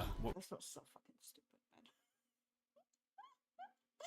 man. The answer is a hug. The answer is love. The answer is a hug. Whatever she is Bro, now. I got so this pissed moment off of at that. compassion is the only thing preventing extinction. Especially because at this point, I already fucking hated her because you could tell that this was all her fucking fault. And I'm like, I don't want to hug this bitch because she's such a fucking crazy psycho. Everyone is like living in hell right now. Hiking. The answer Amelie doesn't is want love. to destroy humanity, but she knows it's her only purpose in life. I mean, she previously begged Sam to kill her to stop Armageddon. So ultimately, she doesn't want to kill everyone, I think. Sort of. So she decides to stay on the beach for as long as she can. I But don't think she reminds us fucking that the cares. sixth and final think- extinction will happen. I think she only fucking cares about herself. It's inevitable. Sam, I am the beach. And then the credits roll again. We finished! Yeah, you know we haven't finished really. Sam Like- is literally pulled from the beach by all his friends he's made on this adventure so far. FYI, they use the umbilical cord and other items to access the beach.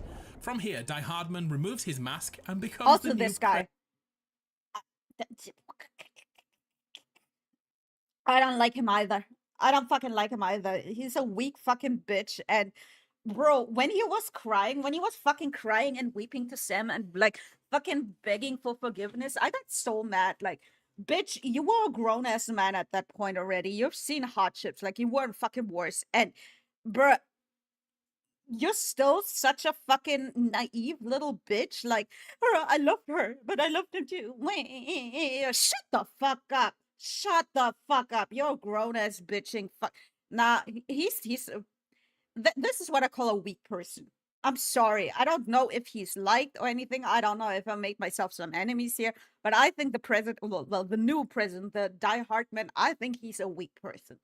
And I don't think he would make a good president. President of the United States. I got And kind of after the press pissy when conference, I he realized breaks he down in would front of take, Sam, explaining how yeah, he this shot the bitch. man he loved, Clifford. That's platonic love, by the way. Don't read too much into that. Surely it's platonic. Like, weak ass Sam bitch. hits I don't Die like him. Hardman with this line.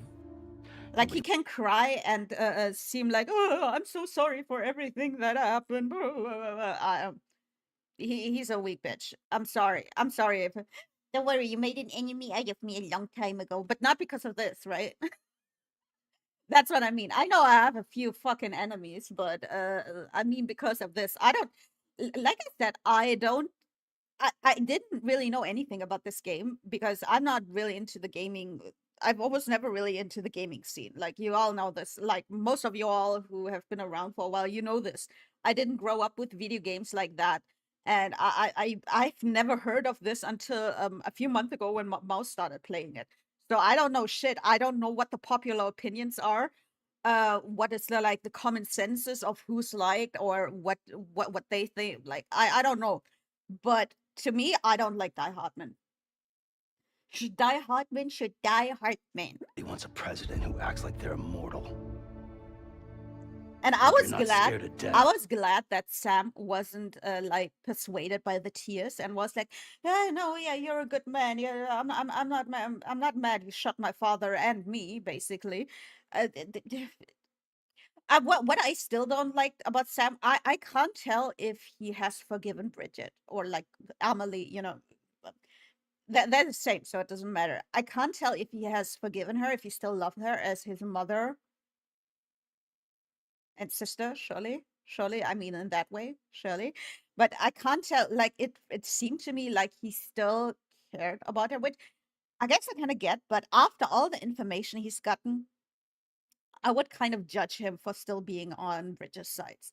How can you value life? Because Bridget is really the one to blame for all of this, honestly. It's a pretty Because good she line was to a say to a selfish president. bitch. Finally, disaster strikes.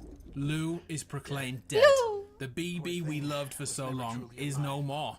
And Sam must retrace his steps from the first mission of the game and incinerate his baby to prevent another void out. Come on, Lou. One last delivery. In a show of compassion, Deadman removes Sam from his binds to the UCA, allowing Sam to remove Lou from the chamber without breaking the law. Which of course he does, and tries to resuscitate Lou one last time. And guess what? It failed! No, I'm kidding, he did it. Lou is a real baby, all naked and cold. The pair go outside and feel real rain once again, without the fear of timefall. And to end this story, Lou is actually revealed to be a girl. So little Lou is actually little Louise. Now disconnected from the chiral network, Sam is free to live his life with his daughter. And that Yippee, ends happy ending. Death Stranding. Louise. Happy ending!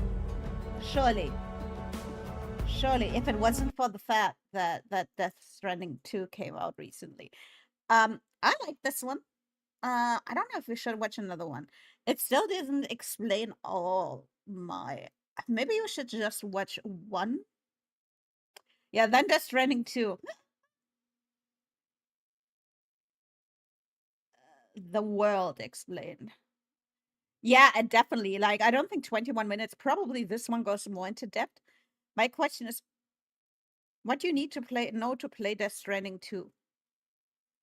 I don't know if I want to watch a whole 1 hour one. I don't know. How do you guys feel? Do you Didn't even go into the BB. Yeah, this is a very, very basic. Like, this is like as basic as it can get. Wait. There we go. Let me link the video to you. So you can give it a like if you want. I don't know if we should do this one. I love long 1 hour. Okay, fine. Let's With do Death this one. Stranding 2 on the beach, right around the corner. Wait, let me link this one right away. Copy link. This is the one we're watching. With Death Stranding 2 on the beach, right around the corner, I, Suggestive Gaming, thought there would be no better time to cover the famously complex storyline of the first title from Kojima Productions. I'll leave the Yes, this video's only going to title go song. over the story of one game, but it's still a Hideo Kojima Is that a game. mod to make the energy drinks look like Monster? So strap in. While Death Stranding's story is told in such a way That's where funny. certain information and backstory Actually, I'll isn't turn them revealed off. until It's kind later of in the cuts narrative, up to that. I'm going to try to It piece used to be everything that? together as chronologically as possible. Wait, it used to be that. Did the sponsor pull back? Did Monster decide to not sponsor them anymore, or As such, I can only was originally mod but then removed and then modded back in? Wait, why did they remove it though? That's so funny. recommend watching this video to those who have Ugh. already played the game Bruh. and are looking for a refresher or better understanding of the plot. Newcomers to the series should release definitely version, play the first game to experience the story as intended, but then come back Bro, I feel like there is certainly a lot of games where you can play the game without having to play the first or even the second one. Like Baldur's Gate 3, for example. I didn't know shit about Baldur's Gate 1 and 2, but I could fucking thoroughly enjoy Baldur's Gate 3. But I feel like if you don't know the story of Death Stranding 1, I feel like you wouldn't know shit in Death Stranding 2.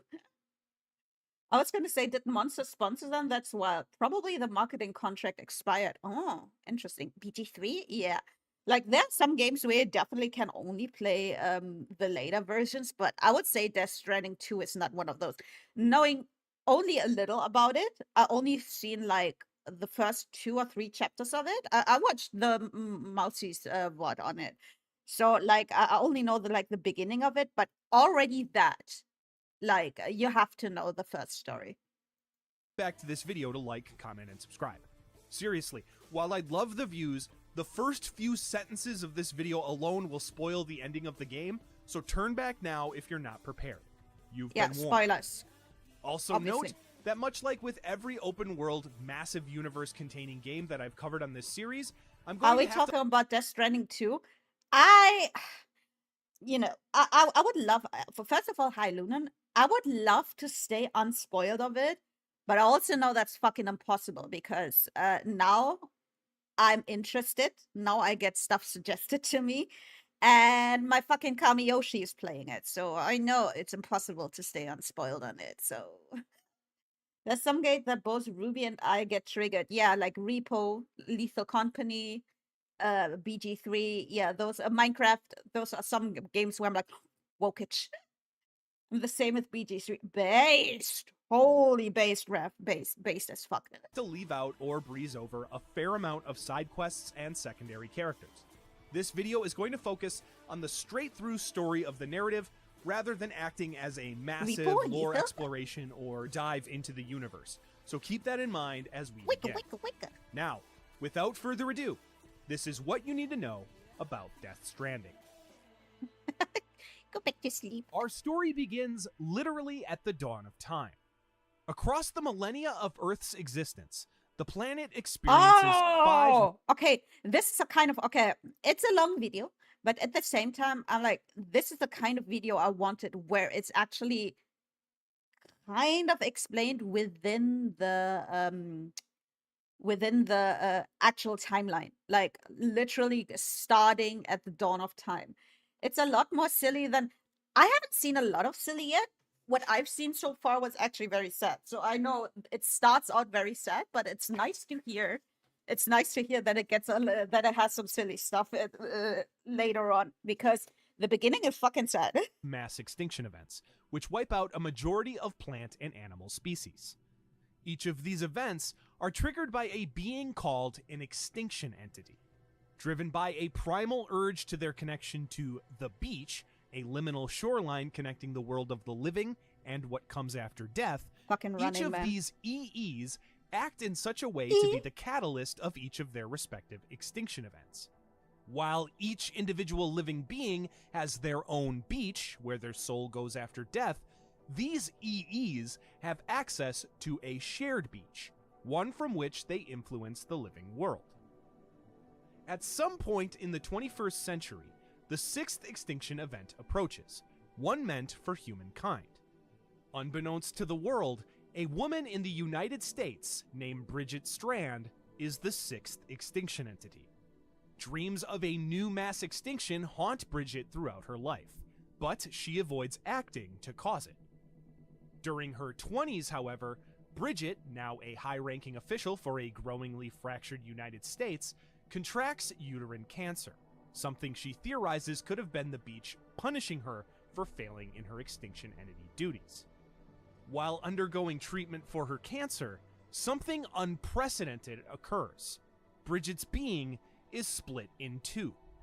At this point, her soul, or Ka, awakens, stranded on the beach while her body, or Ha, remains on the hospital bed. Though she's left without a soul, Bridget's body retains her own distinct personality, naming her stranded Ka Amelie. This event leaves Bridget, recovered and now the Vice President of the United States, fascinated with the beach. She begins researching and experimenting with the realm, conceptualizing the chiral network, a means to send data and communications through the beach, whose disconnection from time would allow for seemingly instantaneous transfer speeds. This network is named after the mysterious chiral matter which exists on the beach, most notably in its crystalline form called chiralium. While this research is ongoing, however, another event merges the beach with the world of the living. After a pregnant mother is left brain dead from an unknown cause, a doctor attempts to deliver her baby via cesarean section. When he attempts to cut the baby's umbilical cord, however, the doctor senses a new kind of being, one whose soul is BB. stranded in the world of the living, a beached thing, or BT.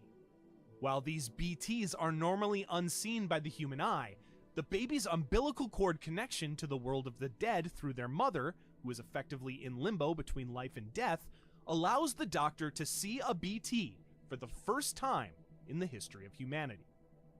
Shortly Bro, after these imagine events, seeing this a shit for the first massive time. explosion occurs when the BT's antimatter combines with the matter of the physical world, releasing a violent blast of energy.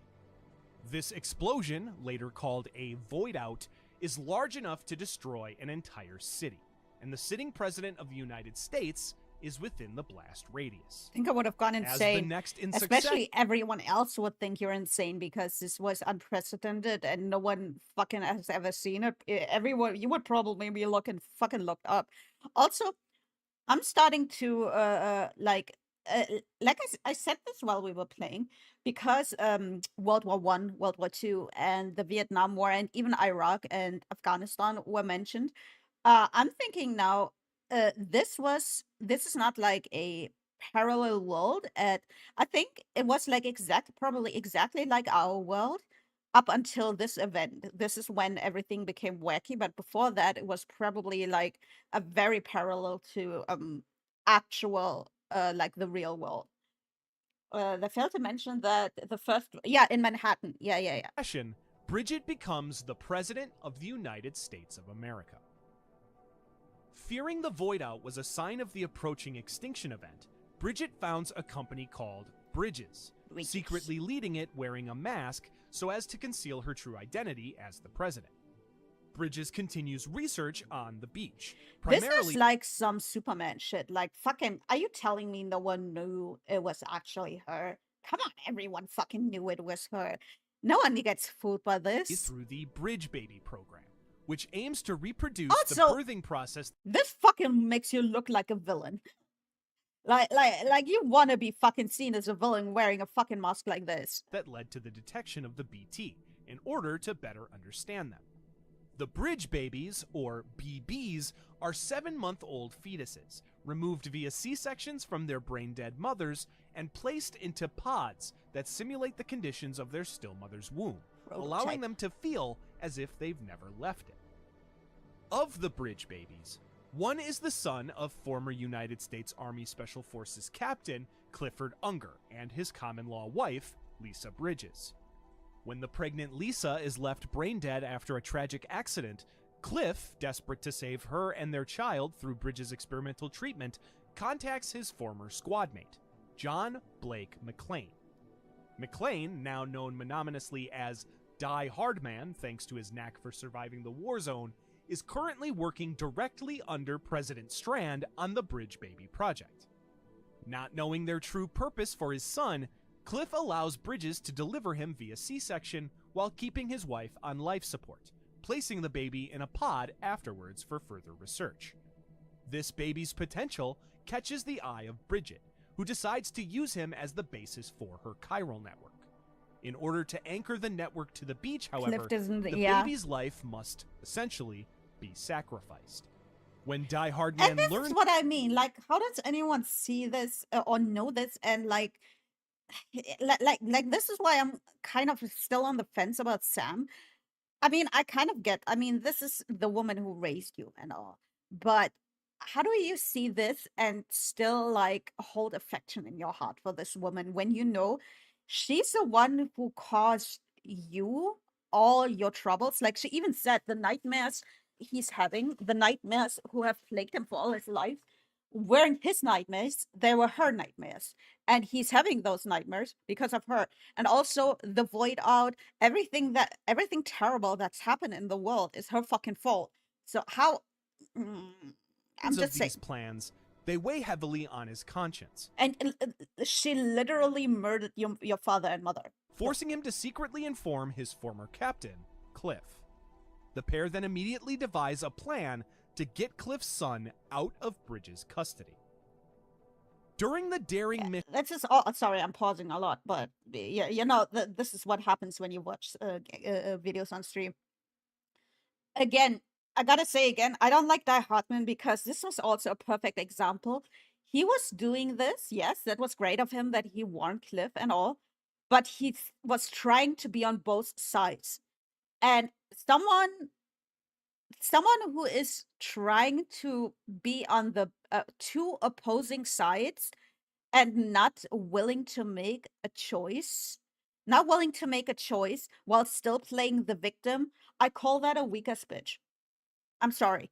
Like, you make your choice, you pick a side because these are way too opposing sides, and you can't be like, it's impossible to be on both sides. You have to make a choice. You have to decide who to support, who to help, because you can't help both of them. So, like, trying to stay in between and not making a choice and still playing like you're the victim and even years later and after everything that happened, I don't like him. Cliff commands be treated truths in with modern convict ethics, despite all the sort of having found these texts didn't exist. Yeah, he it does feel like I still don't understand Cliff of 100%, like how he could be part of like how it's possible that he was in World War I, World War II, and Vietnam, and we didn't see it, but it was mentioned that he was also in Iraq and Afghanistan. Like, how is that possible? I appreciate the commentary. Okay, good. Snot Gates, hi, welcome in. Die Hardman works to pull the wool over Bridges' eyes, allowing Cliff to secretly enter and visit his wife for the last time. Yeah, he's trying to be on both Kissing sides. Her goodbye, I don't like that. Cliff that was promises so sad. his wife to take care of their son. After Die Hardman spoofs her vital signs, Cliff puts Lisa to rest with a single gunshot. Maybe those events happen taking closer. Their son, Maybe. still housed in his pod with him, as he flees the facility. Although, again, I'm kind of led to believe that up until the void out in Manhattan, the history of this world is very similar to ours, if not 100% similar. I don't know. On his way out, however, Cliff is discovered and stopped by Bridges' security forces. He bluffs by holding his gun to the BB, threatening the company's asset and forcing them to let him go. As he turns, though, one security officer opens fire, hitting Cliff in the back. Die Hardman arrives and commands them to stand down, rushing to assist Cliff, who's now collapsed from the gunshot. As heavy reinforcements arrive, Cliff stands and holds Die Hardman hostage, bluffing again to prevent their gunfire. After thanking his old friend for trying, Cliff pushes Die Hardman towards his guards, creating enough of a distraction to run back to Lisa's room. See how Unfortunately- desperately he's trying to be on Cliff's side, but at the same time, in the end, he's still also on Bridges' side. Like, it just doesn't work, man. You can't, like... As Die Hardman soon points out, still masking his involvement, And I get how difficult it is to decide between two people you love. What kind of love it is doesn't matter in this situation. But I get it. But at the same time, it's weak to not make a choice. And it's even more weak to refuse to make a choice and just undecided bitch. Yeah, he pissed me off so much, man. He pissed me off so much. Cliff is simply running into a dead end. Inside You Lisa's can't be on room, both sides Cliff in this shoots situation. the security mechanism It locking doesn't the work. doors, preventing You're them just from making opening things again. worse. The weakened man crawls over to his wife's corpse, apologizing for his failures and accepting his approaching fate. While Die Hardman feebly tries to convince his security forces to look elsewhere, Feebly. a masked Bridget Exactly. then arrives to instruct her men to cut through the doors. As the heavily armored security forces rush in, one shoots Cliff again, I leaving like him how he's barely blurring breathing out while Sam. clutching the BB pod. As he stares into his son's eyes, Cliff recounts his fear of becoming a father, causing him to leave the army so he could always be there for his family. In his last moments, Cliff realizes that dirty. it wasn't fear. Did he got done dirty or did he do himself dirty? I don't know, man. He's a grown-ass man, yes. It sucks that the two people he loves the most in the world have turned to, have become opposing in sides, but the way he acted...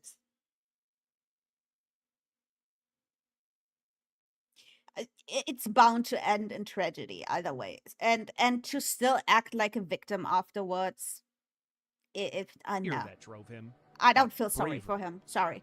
Die Hardman helps Cliff to a seated position, and a guard retrieves the BB pod and hands it to Bridget. Yeah, exactly. I agree. He got done dirty. He was put in a very shitty situation, but the choices he made while he was in that situation are also very defining for his character. He did everything he could to help Cliff. No, I disagree. If you were to say, then he would have chosen him. But you could tell he was kind of trying to choose him, but he was also still on Bridges' side, which this is exactly what I meant. He did not everything. He did not do everything to help Cliff. He did everything to help himself to be still kind of on his side and still kind of on her side.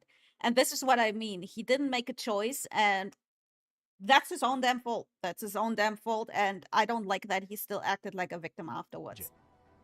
As Cliff That's tells my his son opinion. not to make the same mistake. Everyone feel free. Again, I don't know much of the story. The story is still very new to me, and this is the first time I'm watching videos and stuff like this.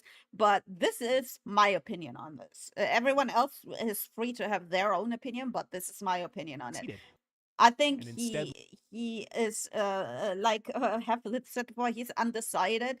He was weak, and he brought the sadness and the trauma that happened to him onto himself with the choices he made. And I did not like the scene where he cried his eyes out to Sam, and I didn't feel sorry in the least for him. I'm glad that Sam didn't feel sorry for him either. I was very happy to see that he was like, nah, get it together, bitch. You're not the victim here. Fuck off. Live his life freely as himself, Bridget looks into the pod to make a shocking realization. BB. It's empty. She looks down and sees the premature child in his father's arms, free from his captivity. With no other choice, Die Hardman is forced to raise his weapon to his former captain, pleading See? See what I mean? Do you see what I mean? He's like, "Oh, Cliff, I'm so sorry. I'm so sorry this happened to you." But he didn't shoot. Brother, he raised his gun against him. He This is what I mean. Yeah, he didn't 100% betray him, but he also wasn't 100% on his side. This is exactly what I mean. In fact, I would respect him more if he was 100% against him.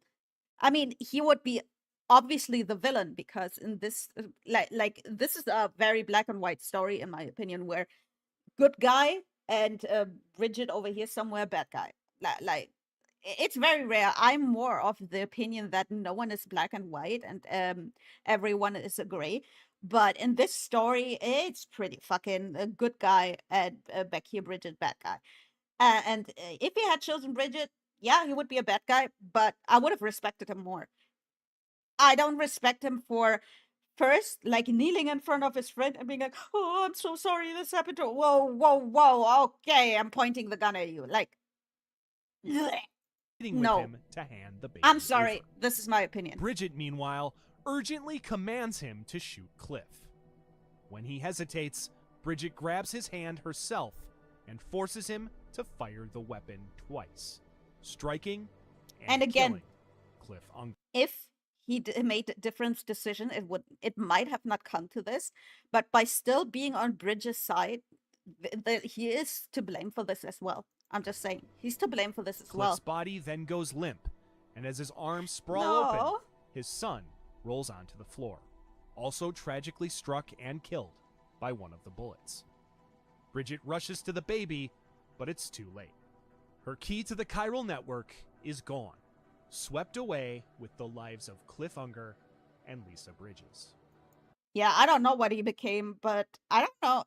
Is he a BT or was he just? I don't 100% understand it either. But yeah, he became something afterwards. However, on the beach, Bridget's Ka, Amelie, searches for the baby.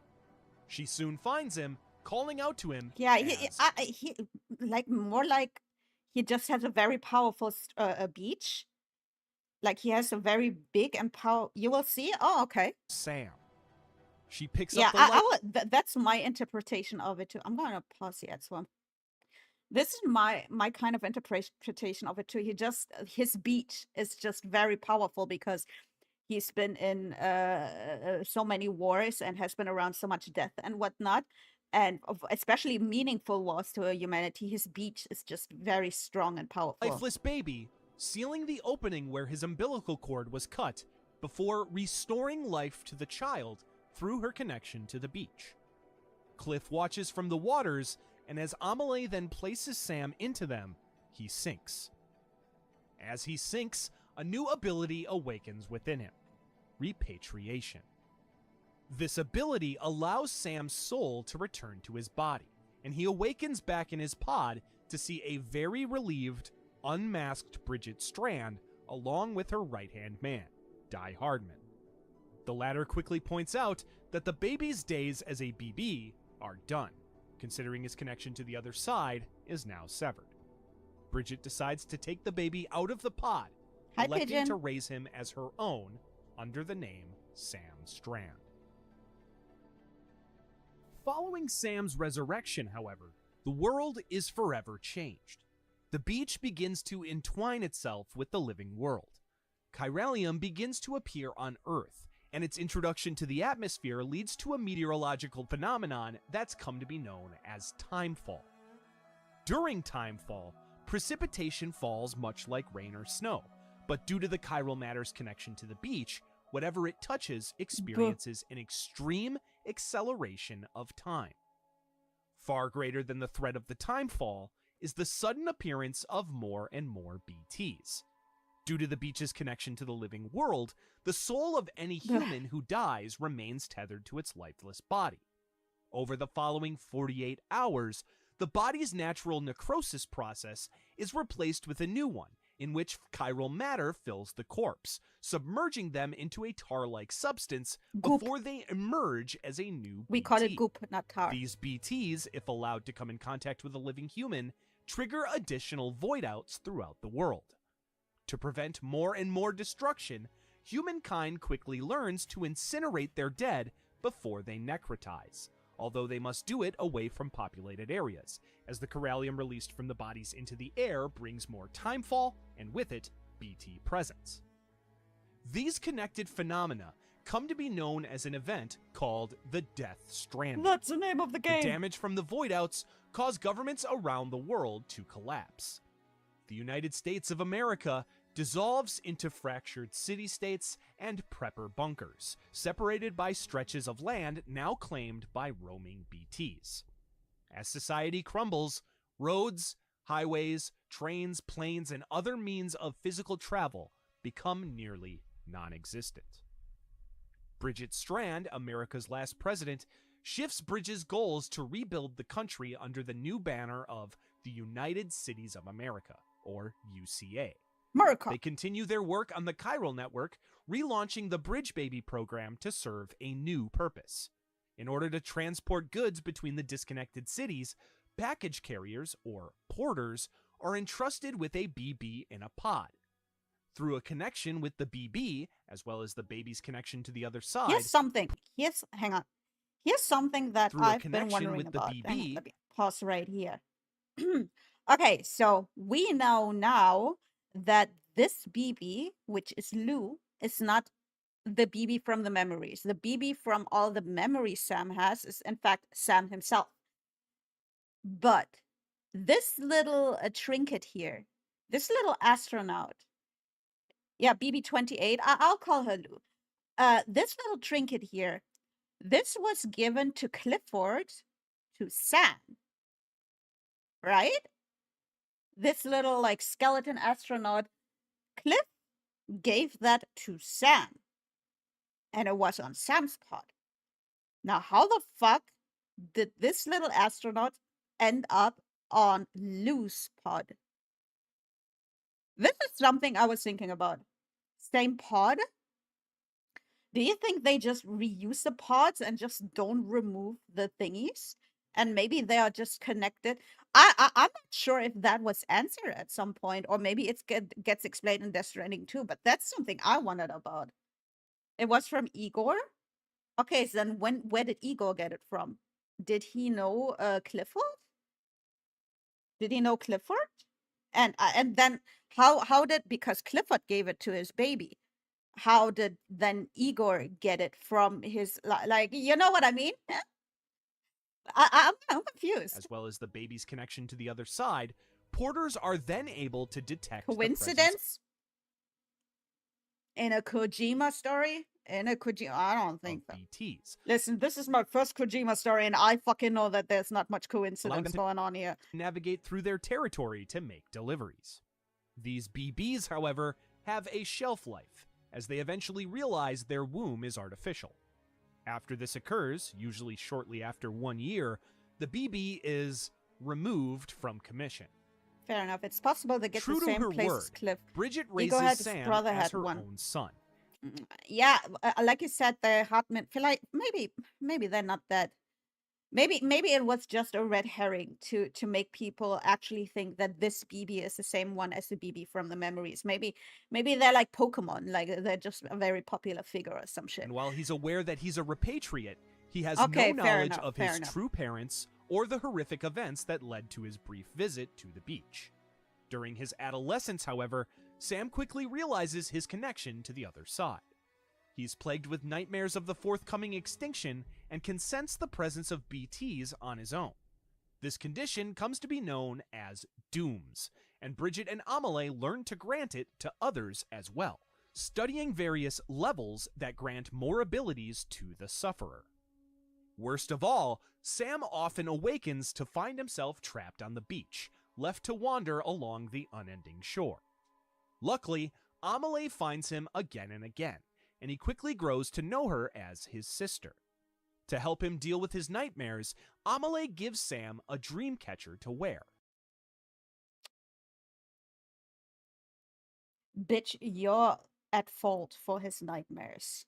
Promising to always be with him as long as he has it. However, as she gives it to him, she makes him promise her that when the time comes to stop her, he'll use it to do so. In return, Sam crafts a quipu for his sister, a knotted necklace, and his strong connection to it allows him to bring the physical object with him to the beach. After giving it to her, Amelie puts it on, and never removes it thereafter. In the living world, Sam isn't left without lasting effects from his origin. He develops a psychological condition that causes intense physical discomfort and even allergic reactions whenever he's touched, called aphanphasmophobia. Just like me, As for real, Sam for real. reaches adulthood, Bridget introduces the world to her other adult daughter, Samantha America Strand, more America. commonly called Amelie. Unbeknownst to the public, Amelie is actually Bridget's separated Ka, who hasn't Screenwriting. aged since her creation decades ago due to the beach's detachment from the passage of time. Bridget claims that her daughter was born with a condition that caused her soul to be born on the beach, masking her true origin. Bridget claims that her daughter's advanced Doom's abilities have finally allowed her to freely travel to and from the beach. But in reality, Amelie is simply creating visual projections of herself in the living world using chiral matter. As an adult, Sam joins Bridges, taking advantage of his unique abilities to help drive them towards their goal of uniting the fractured cities. During his work with Bridges, Bridget has him meet with one of their therapists, a woman named Lucy, to try to overcome his aphanphasmophobia. The two meet, and Sam quickly shares his stories of dooms, repatriation, and his experiences on the beach. Through their sessions, the two fall in love, causing Lucy to I didn't realize that that his ex-wife was his therapist. That's kind of that's kind of resign know. before the couple marry shortly after. When Lucy gets pregnant, however, their unborn child, planned to be named Louise, inherits her father's Doom's condition. As Lucy nears childbirth, she begins to have apocalyptic nightmares of the beach, suffering the Doom symptom through her fetal daughter. Left unable to face the forthcoming extinction, as well as her potential role in it, Lucy intentionally overdoses while alone, taking her and their daughter Lou's lives. Left alone while Sam is away, Lucy's body is allowed to necrotize, causing a massive void out that obliterates their entire city. There's only one survivor of the blast, and that's only because he was Ginty was resurrected just afterwards. rated with 4 viewers. Thank you, Jen, for the raid. Thank you so much. Welcome in, raiders. Hi, we're having a bit of a different stream today. We're watching, I finished Death Stranding, the first one, the other day. And because it's such a fucking crazy story, I was like, let's watch some videos on it so we can properly get what the fuck happened. So I'm not usually a React any, but today we're making an exception. But yes, welcome on in, Raiders. Welcome on in. What did you play? My Sims? Which one is My Sims? I know there's so many fucking Sims games. Wait, let me Google it. My Sims. Oh, it's like oh, it is from EA. It's like an official one. It looks like one of those like cutesy versions. Looks like kind of the phone version. Is it like no? It's a Wii. Well, some Sims game, which I appreciate because I like The Sims. Sit and enjoy spoilers. Yeah, if you do want to watch, if you haven't played Death Stranding 1 yet, beware spoilers. So if you still want to play Death Stranding 1, lots of spoilers in here. Maybe it's the original one. Oh yeah, that one came after my time. I stopped after like 3, and then I took a very long break, and then I started with 4 again. Hey, it came out on PC recently? Really? It looked like old. Oh, it came out on PC. I see. Mobile and for PC. It's from 2007. Okay. So a little. I guess I just didn't pay attention to it. But either way, I fucking love Sims games. So I hope you had fun with that. I hope you had a lot of fun with it. And Raiders and Jin, if you need to take a break, please make sure to take care of yourself after stream. And if you want to stick around, enjoy. We're watching Death Stranding story, and I'm pausing a lot in between because this is kind of like what you have to do when you like I can't just sit here and just let the video play. So, and I do have to give my own sauce to it. I do have to add my own sauce to it because the game and the story is still so fresh in my mind, and I have a lot of thoughts on it. I couldn't stop thinking about the past few days, so I have a lot to say. Sam, as a repatriate, is left to walk out of his city alone.